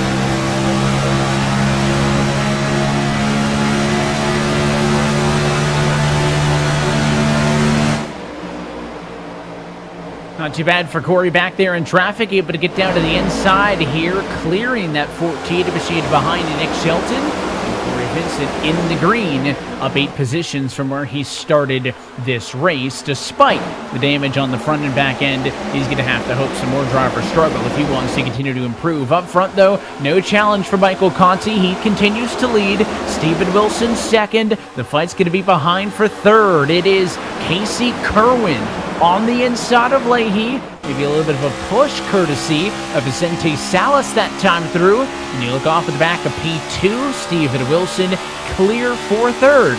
Is the 95 of Kerwin. That's a race high P3 for him right now. And I tell you what, Wilson has looks really, really good right here. You can see steady hands through 3 and 4, which is not common up here. He always looks tense as he does. It seems like every time we get to say that about Stephen Wilson. But just looking at how these cars are driving, Evan, we're seeing a lot of what we saw at Kansas last week. Keegan Leahy was loose, Vicente Salas, Williams Esports. We've seen both of those cars really kind of sideways right here, but Wilson, Kerwin, and Ray right now look awfully fast in race trim. Yeah, they really do, and Stephen Wilson in his second year of competition, the one-time race winner out of Cedar Rapids, Iowa for Stewart Haas Esports. It's a good night for the Haas gang so far because his teammate Dylan Duvall down in P9 right now. So both of the Stewart Haas Ford Mustangs running inside at the top 10 and ahead of this deadlock battle between the 45 and the 19. It's for 4th and 5th position. Keegan Leahy has been stuck up on the outside since this restart, and Vicente Salas underneath trying to clear that VRS Toyota, all while Malik Ray watches on and has to decide which lane he wants to work with, kind of playing both of them down the front straightaway as these two are still side by side.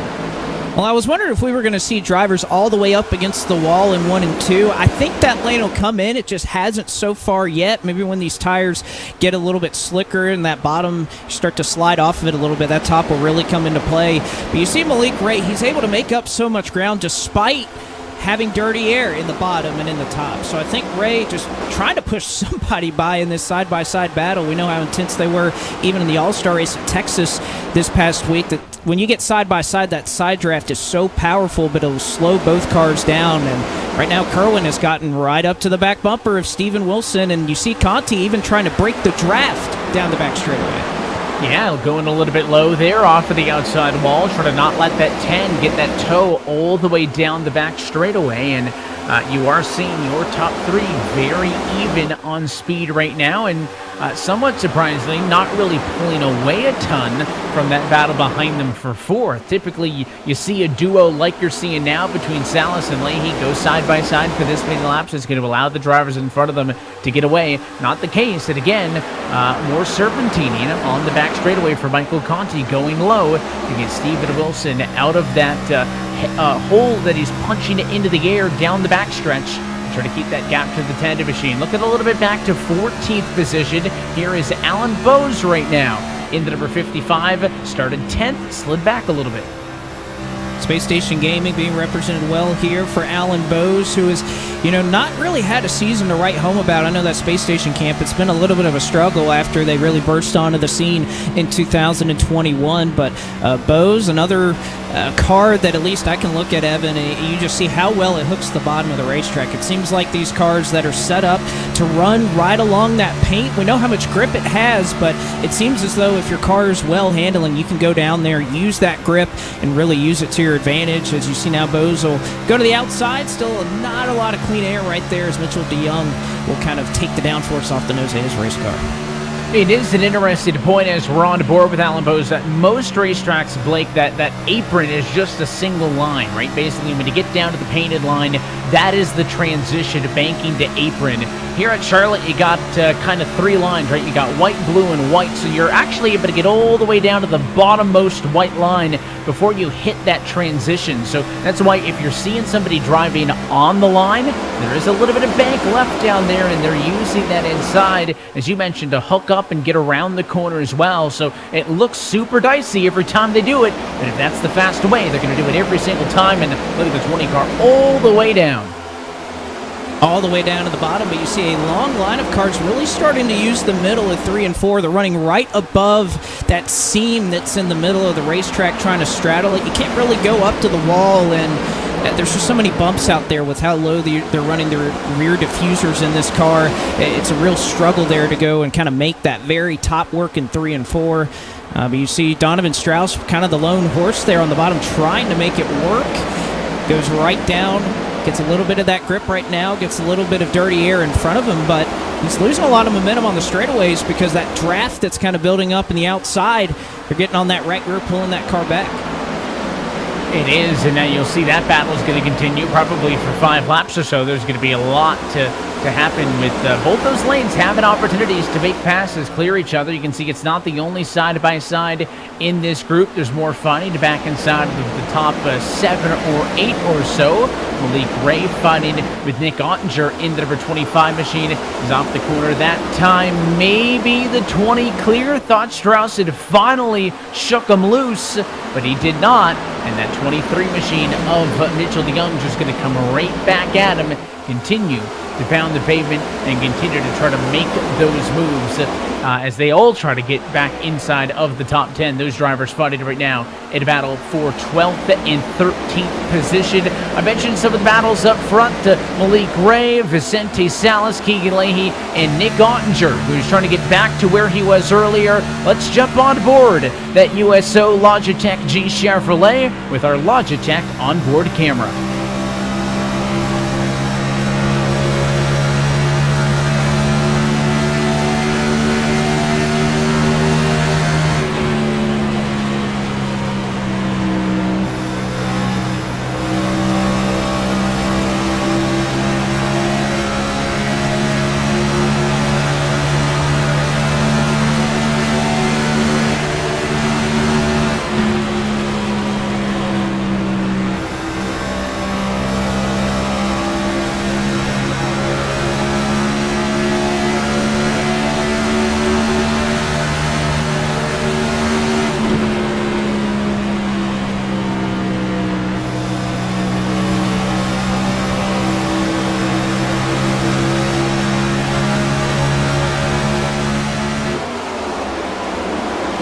Three wide down to turn number 1. It's Salas, Leahy, and then Malik Ray, who made the move to the very inside.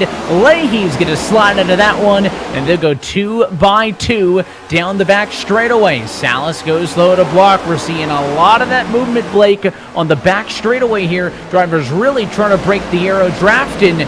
45 went a little bit too high that time in the corner, and he's going to lose out on all of those spots. You see Leahy get shoved out wide. I was wondering how that move was going to work out for Malik Ray. Was able to at least hold serve there on the bottom. You saw Salas able to go through in the middle. And by the way, that's brought Nick Ottinger right into the fray as well. He's kind of been lurking around this kind of 3-car pack that's really fallen off your top 3. And right now, Ottinger just picking through him. He really was benefited by the fact that they went 3 wide there for a couple of moments. And as we look off of the back of Vicente Salas' number 19, we go back down to pit road to James Pike. A whole bunch of updates here from pit road. First and foremost, we noticed that Keegan Leahy's fallen off a little bit. That's because he's trying to save fuel. He saved a lot under that last caution, was clutching and coasting, might be trying to make it to the end from here. Even Michael Conti thinks that for some other people that might not be a bad strategy. He explicitly said, if I'm Casey Kerwin, I'm going to try and save some fuel and steal a win from underneath the nuisance of everybody. As for Conti himself, he said he's not worried about it. He's got 2 wins already, and I quote, I don't really think I'm here for fuel mileage. So Conti will try and push. Kerwin, Leahy might be saving. Steven Wilson, by the way, Conti's crew at least thinks that car is going to fall off with the short run speed that he had. He was charging the corner really hard at the beginning of this run, but it seems like that car is starting to back up just a little bit. So lots of updates from the front of the field.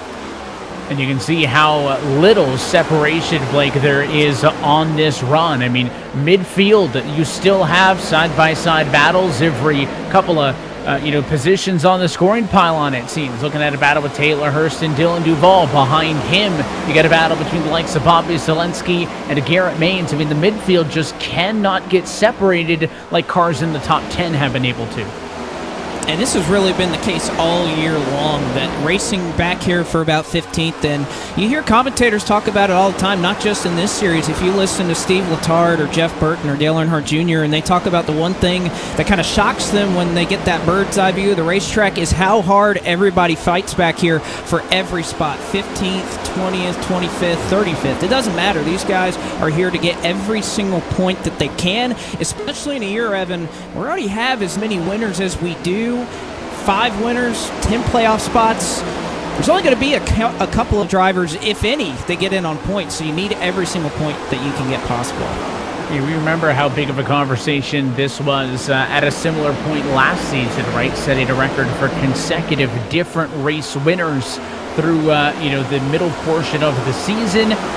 There is, as you mentioned, maybe going to be limited spots, if any, on points. So finding your way to victory lane, absolutely critical with the way that these championships are run in 2022. Look at onboard with Bolin and Reynolds. It's a good look inside the battle for 10, 11, and 12. And Reynolds on the offensive, going to go down to the inside. The General Tire Ford Mustang, another one of the race cars, sporting a good patriotic look, is underneath that number 23 machine of Mitchell DeYoung, and they will go side by side in a battle for 11th and 12th spot.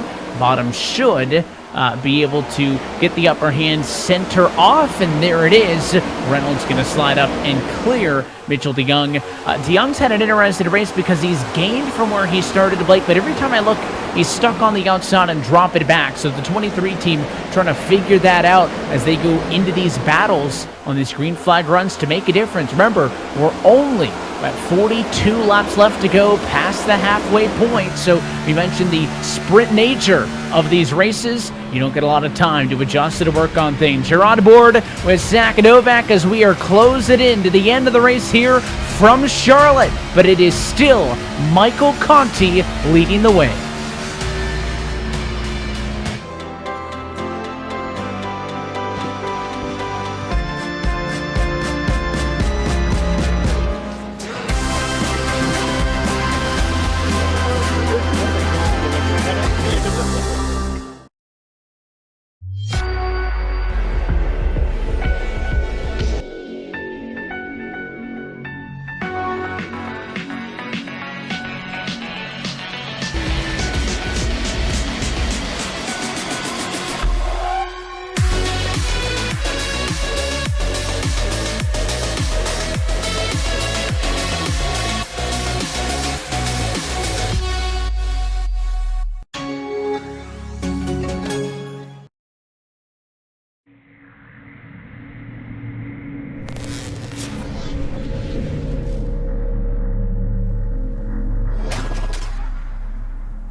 And back live from Charlotte, where coverage of tonight's race is brought to you by Coca-Cola, the official fan refreshment of eNASCAR. By Asus, the official PC and monitor of eNASCAR. And by Logitech G. Through design, engineering, and a love of driving games, Logitech G takes racing simulation to another level. Logitech G, the official wheel and pedal set of the eNASCAR Coca-Cola iRacing Series. Less than 40 laps to go in tonight's Coca-Cola 150, the 8th race of this 2022 eNASCAR Coca-Cola iRacing Series, and Michael Conti has been on cruise control, Blake. There was the caution flag earlier in this one that led everybody down to the pit lane. Keegan Leahy made it close off pit road, but Conti was able to maintain and has been in control for all 63 laps thus far, looking for his third win of the year. And he has an amazing paint scheme there that Ryan Williams made up there. The WR1 Sim Chassis Chevrolet always looks good when Ryan Williams is designing them. And you take a look here at Zach Novak. I know we have a lot of fantastic paint schemes that are obviously honoring that Memorial Day weekend coming up here. And it's neat to see the creativity. We see a lot of camouflage. We see a lot of the stars and stripes here. Novak, in particular, though, this Sunoco car probably is one of my favorites. It's always one of my favorites. Sunoco, those big, bright colors always really pop out at you, but I'm loving the combination of Sunoco and camouflage on that race car. Looks beautiful from up here in the booth. It does look really good, and as you see that 5 machine going through, we talked about all of those patriotic schemes. Right-hand side of your screen, it's a good look at all of them. The Arby's Foundation and the USO car. You got the 40 machine with the folded flag foundation on that entry. You got a little bit of camo on Liam Brotherton's entry. I mean, it really is great, Blake, to see all these teams. We've seen a lot of that 8 car tonight get involved on this Memorial Day weekend NASCAR tradition. You're going to see a lot more of it with the big show this Sunday. It certainly are. You see Caden Honeycutt, Michael Guest just went on by. Love the kind of fluorescent yellow on that number. You see the Ledford Billiard Supply Junior Motorsports machine right there. They changed the colors on the pool balls to be red, white, and blue. See Brian Mercurio there. Tough luck for him involved in that wreck earlier, but even has ECU and a little bit of patriotic love right there. And then a Blue Angels tribute there. I'm hearing from Jimmy Mullis and his scheme as we have drivers that are starting to make their way down on the pit road. So not everybody thinking that they can make it right now, Evan. No, and we heard some of those discussions. James Pike clued us into it. Drivers asking, am I on a fuel strategy race or not? Almost everybody pitted 42 laps ago, so it may be unanimous consent that these drivers will not make it to the end, and they are headed to pit road this time. You can see on the pit lane a couple of drivers locking it up, but Boland's down. You got DeYoung, Bose, Hurst in. And typically, when you see a bunch of drivers start to come in, Blake, it's not a window that's going to last long. I would expect your race leaders to follow suit pretty quickly and get the fuel necessary to go to the end of this race. Well, again, they came down, and that caution was on lap 25, so you'd think this is kind of splitting that run nearly in half between what would be a 75-lap run to the end. But what this is telling me, Evan, the fact that we're splitting it just past that halfway point is that a lot of drivers have no chance at making it on fuel. So we've heard discussion about fuel mileage, whether they can make it, whether they can't.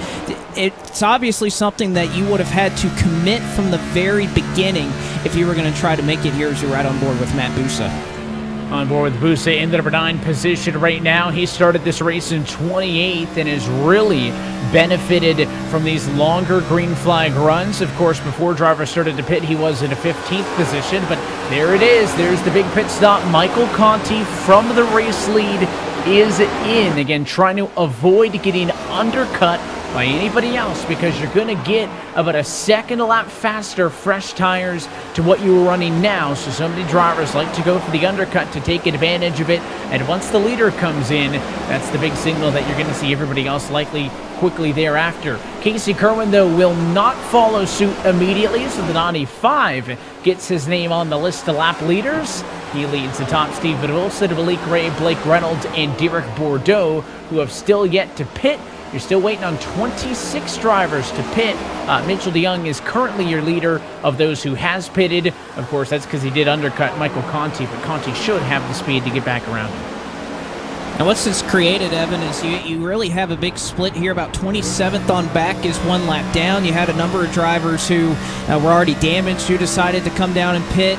You have those like Ray Alfalo who have just been riding around, and what a struggle it's been for old Ford time here this season, Evan. I know at the beginning of the year we were talking about this is going to be a huge year, as you could see him pop in the clutch. So Ray Alfalo definitely going to try to make it on fuel strategy here and try to get a little bit of a turnaround in this season going. We knew with this next-gen car, Alfalo had a big opportunity to kind of start running towards the front of the field again, but we just haven't seen it play out. A lot of bad luck, and who knows, maybe tonight if he's able to clutch and lip that thing home to the end, might be a good chance to get a top 10 and turn some momentum around. Yeah, certainly what they're hoping for. We talked about the success that drivers have had here over the years, and Ray Alfalo is certainly somebody who has speed here at Charlotte historically and would love to be able to back that up with a good run here this year. I think a run that he is desperately looking for. Fowler, of course, your defending race winner here at Charlotte. Garrett Main, somebody else who's also clutching a little bit, so it appears that maybe not so unanimous on the strategy, and again, they're all going to be slowing their lap times down significantly as they try to save some fuel here. Main's getting passed by several drivers, all of those cars on fresh tires who just pitted. Graham Boland, one of the drivers, going around the outside. This is always a tricky spot too, strategy-wise, Blake, when you got so many cars on fresh tires, you got the other half of the cars on old tires, closing rate is quick, you can get into some uncomfortable positions, and you really need to make sure that your spotters effectively communicating to you who you're actually racing against and where cars are coming and then going. This is a situation or a recipe, Evan, for disaster. I even ran a Rotopro race here at Charlotte, and this is exactly what happened. You had these differing strategies, you had differing speeds, drivers who were blowing by others at a second or a second and a half clip faster, and because of that, a caution comes out. And of course, you also have to wonder if you're one of those cars that's on those fresh tires. This is one of the more difficult racetracks to get onto pit road. You have to use the bottom of the racing groove to slow down to get down to pit road speed. So if someone is coming in, communicating that amongst the drivers and amongst the spotters, very important as well. If you're one of these drivers that's going to try to stretch it, you're going to need to communicate if, well, you're going to be a little short and you have to come down, because that's where obviously a lot of calamity can happen as well. Yeah, you have to effectively start your entry to the pit lane still on the bank. You can't immediately pull it down to the flat of the apron or you're not going to get around the corner. And I saw Mitchell DeYoung was a little bit close when he was coming in. As you mentioned, the communication is really important there to let the drivers around you know when you're going to be getting onto the binder, so they have the time to get up and get out of your way and go around you. Reynolds enjoying the alternate strategy here as he runs up in the number 3 position right now. Of course, Malik Ray's still there as well. So is it end up going to be about half the drivers pitting, the other half trying to stretch this? That's what we're seeing right now. I think if you've gone this far, you're committed. But one thing that I'm looking at, Malik Ray, that last lap by, 3/10 the previous lap, 2/10 this past lap. So Malik Ray starting to inch in little by little to Casey Kerwin's lead. And you also have to remember, he's getting draft right now. That is helping his fuel mileage right now. So he's getting a little bit better fuel mileage right now.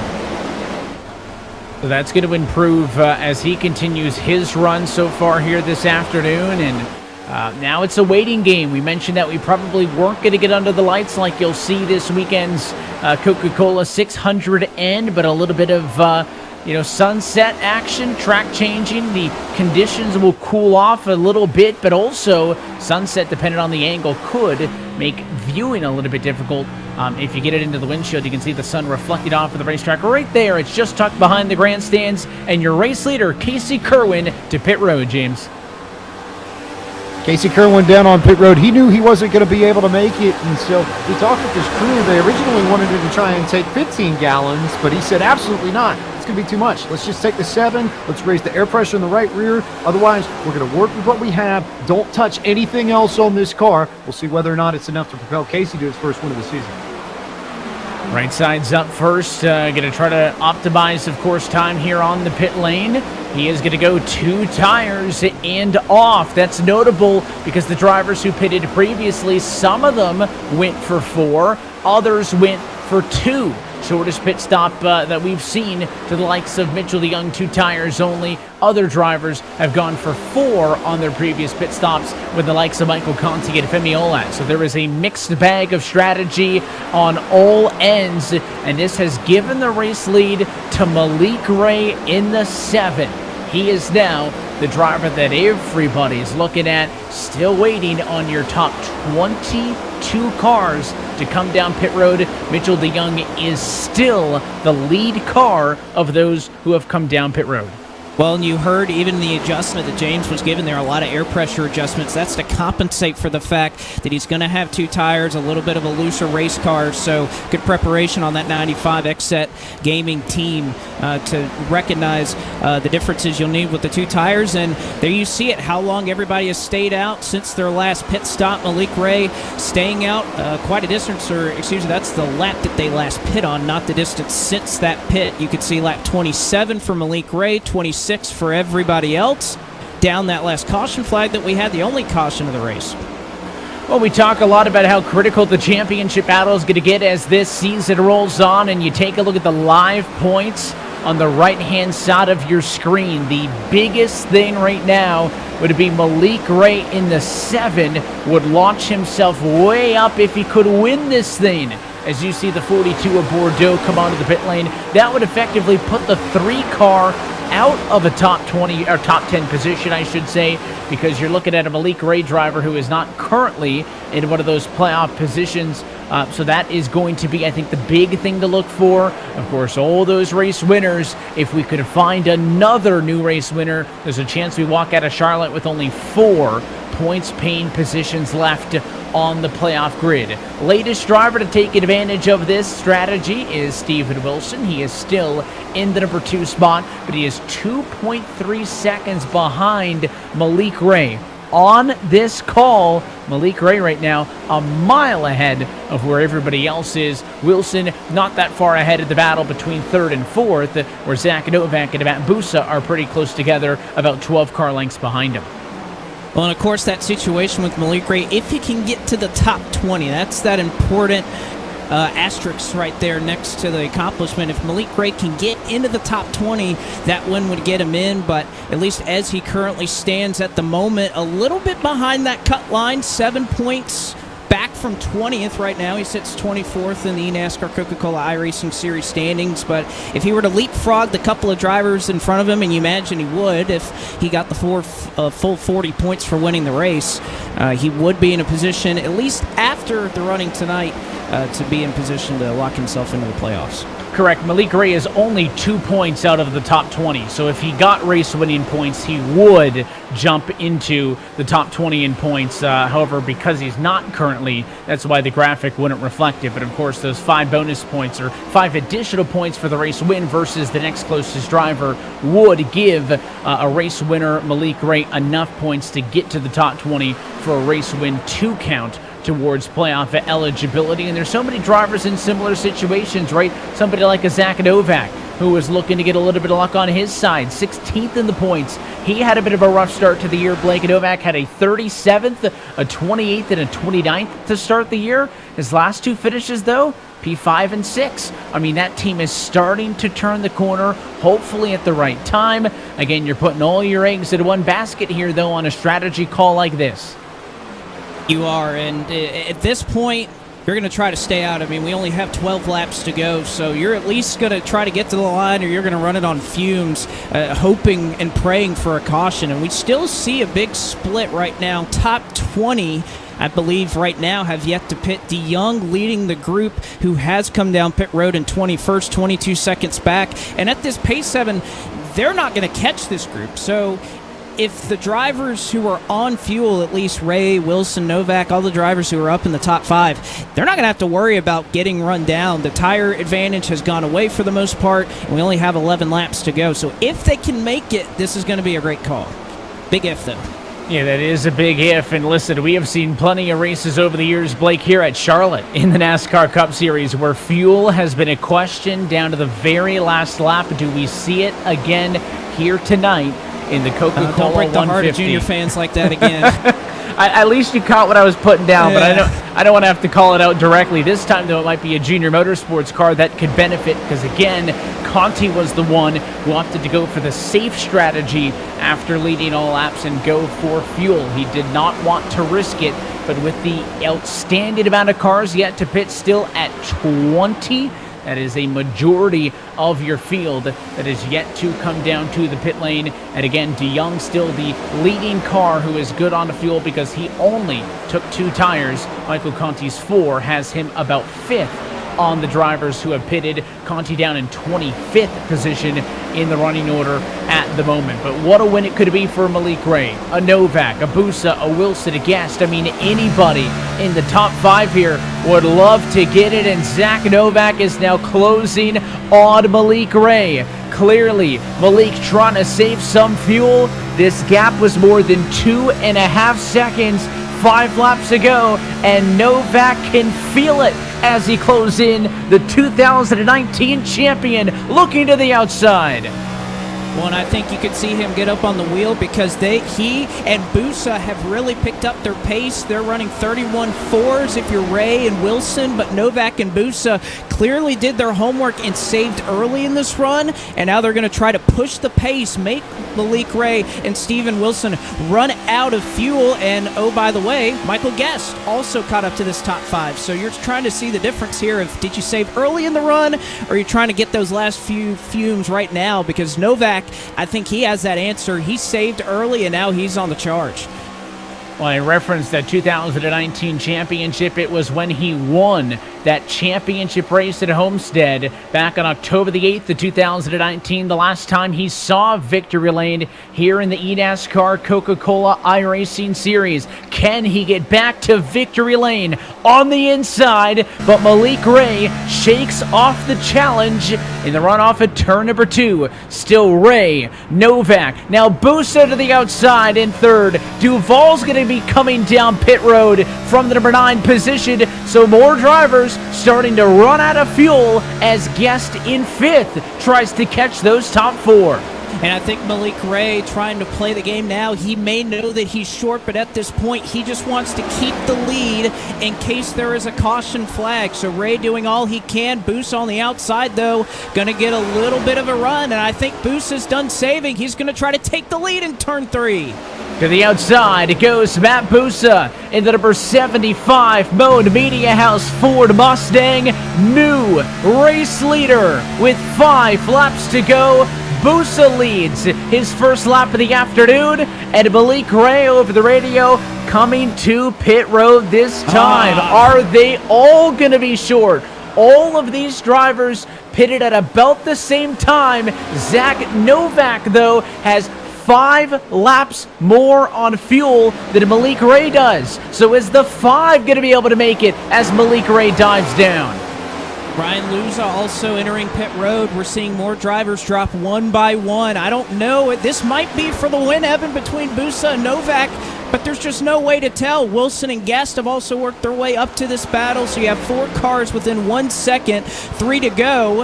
And if you look all the way back, Mitchell DeYoung, Casey Kerwin, they're in 18th and 19th, so still a long ways to go. And I just don't think even if they can't make it up here, that there's not somebody back there that can. And this time by 2 laps to go for the virtual Charlotte Motor Speedway in the Coca-Cola 150. Matt Busa trying to hang on. They are both 0.6 of a second clear from Wilson.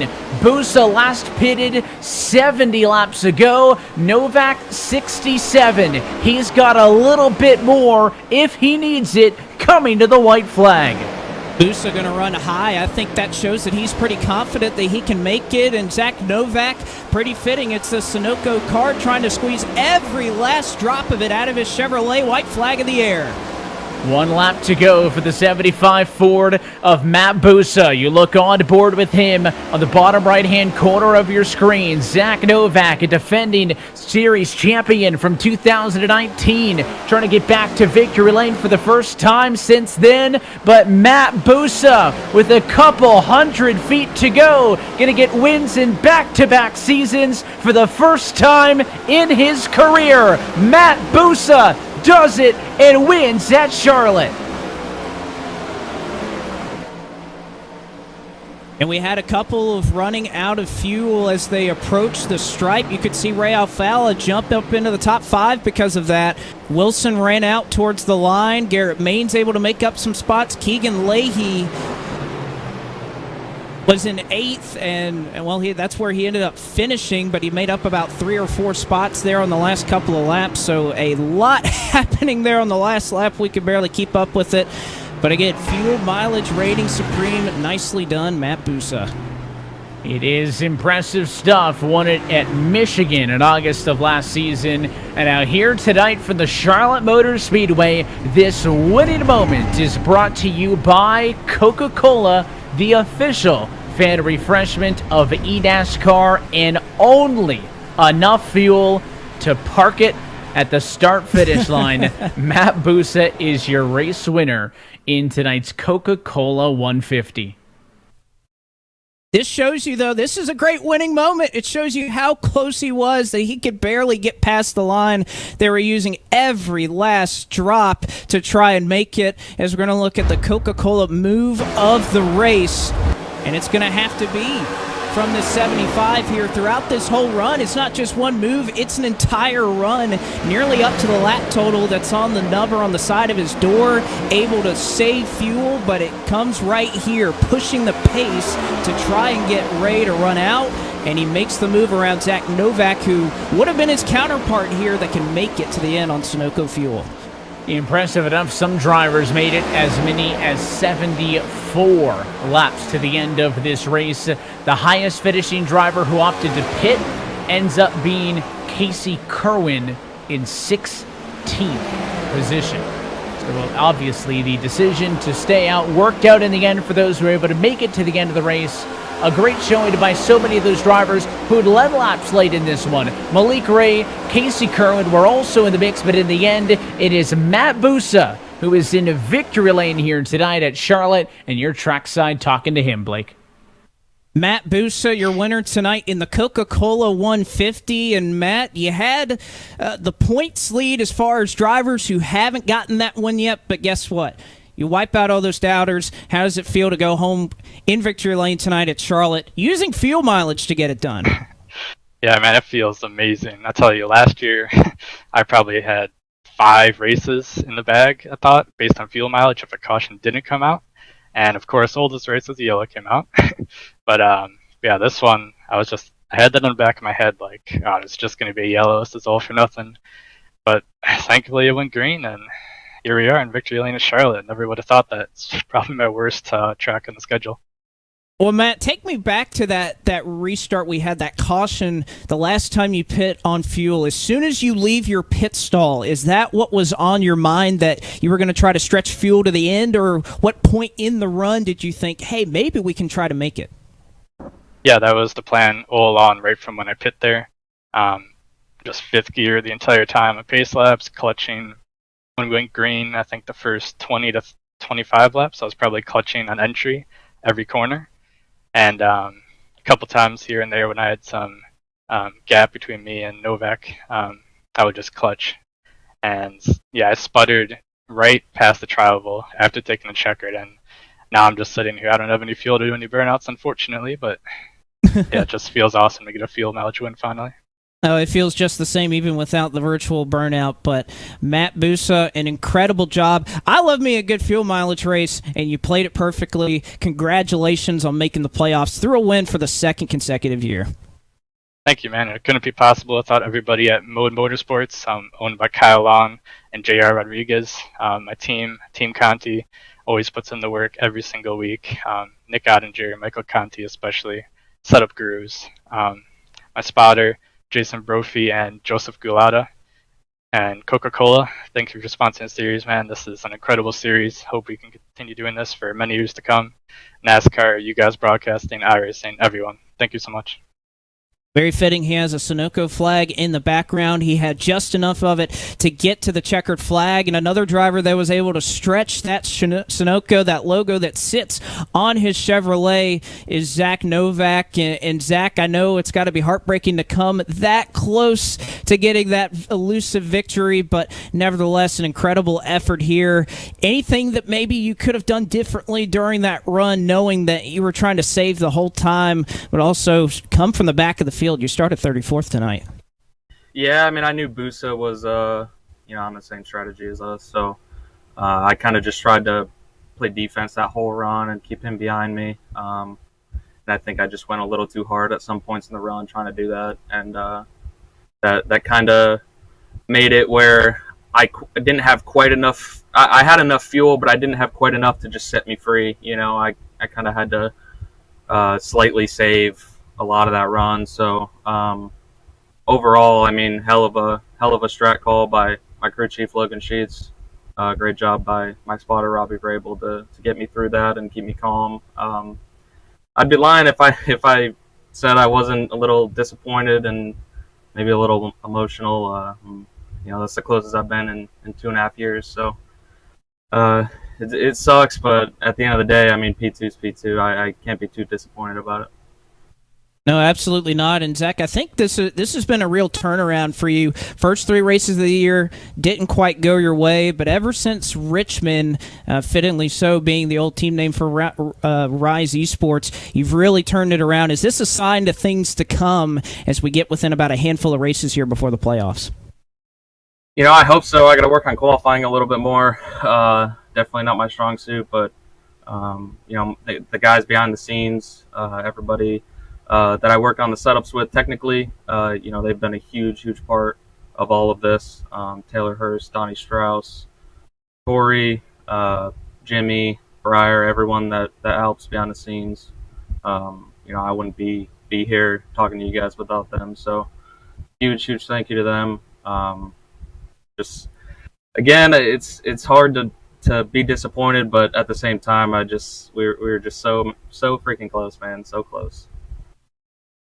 Well, Zach, we hope that you can find that little bit extra to get to victory lane here before it's all said and done. Thanks for talking to us, and great job bringing it home P2. Thanks, Blake. I just want to quickly shout out all my sponsors, Sunoco, SimSeats, Logitech, Maconi Setup Shop, Virginia State University, everyone that helps put my car out on the track every week. Big thanks to Rise Esports, and again, my whole crew behind the scenes for doing what they do. Big thanks to JDR Graphics and Apex Action Photography for everything they do as well. Like I said, man, a little bummed, but happy for P2. Zach Novak brings it home second in the camouflage Sunoco Chevrolet for Rise Esports. But Michael Guest, another time we get to talk to you. He is tied for the series lead in top 10s with 6 out of 9 races. So, Michael, been the talk of your year. Consistency has paid off for you, bringing it home P3 yet again tonight. Yeah, it was a good race for me. I actually started up front, which I don't have a good record of doing in this series, so it was nice to start up front, and from there it was just keeping my track position. And I had no idea we were going to have a fuel race there. I only started saving about halfway through the run, so I definitely wish I could have started a little bit earlier, got the dub, but I mean, a top 3 in this kind of race is always great, so I'm happy. Well, top 3, this is your third place finish of the season. What more do you kind of need in some of the tracks that we have coming up that might get you over the hump and get you into victory lane? Well, it's just everything falling in the right place. We've been close every race. We've got the speed. Our team has the speed. We're all up front. It's just having everything go right. But we're about to hit a stretch of tracks that are definitely different from the normal and what we normally run. So that's going to shake things up a bit going to Gateway and the road courses coming up. So looking forward to all that. All right, Michael, well, we'll go ahead and let you go. Another solid effort for the Jim Beaver Esports driver as a special paint scheme adorned on that race car brings it home in P3. And, Evan, what a spectacular race we saw come down to the wire right there.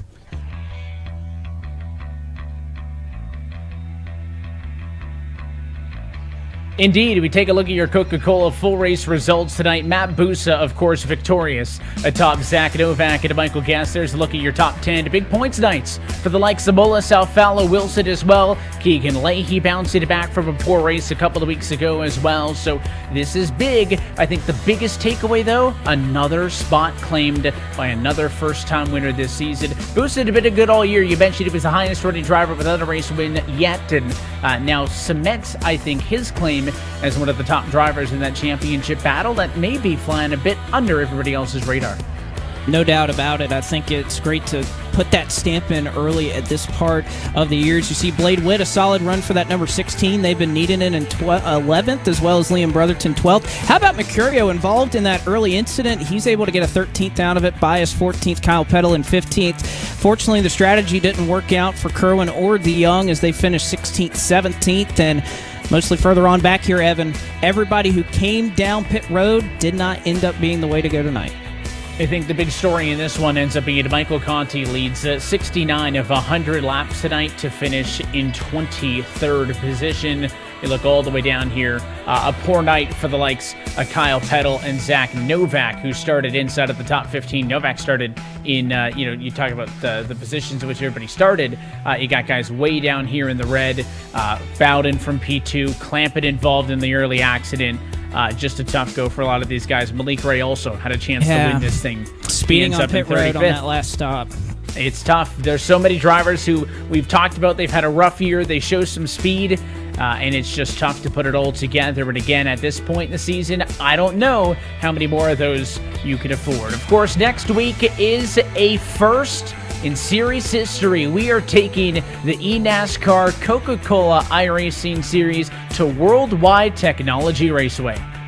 This is such a fun racetrack, Evan, and I think it's so great that we're finally seeing this crossover, not only into the eNASCAR Coca-Cola iRacing Series, but into the NASCAR Cup Series as well. These next-gen cars carry so much speed around the corner. It's going to be awesome to see what they're able to do, how hard they're able to drive, and the type of racing that this place is going to provide. It's going to be awesome. I'm looking forward to yet another first for this series.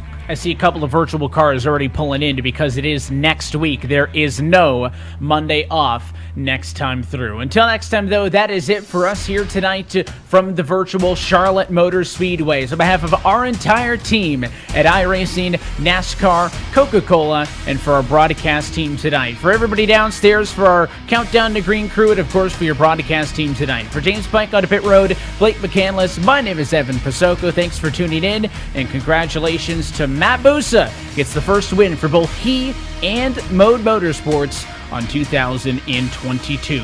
The road to $300,000 will continue next Tuesday night. That is Tuesday, May the 31st, from the virtual Worldwide Technology Raceway. That race at every race of the eNASCAR Coca-Cola iRacing Series can be found exclusively here on eNASCAR.com. Until next time, good night from the Queen City.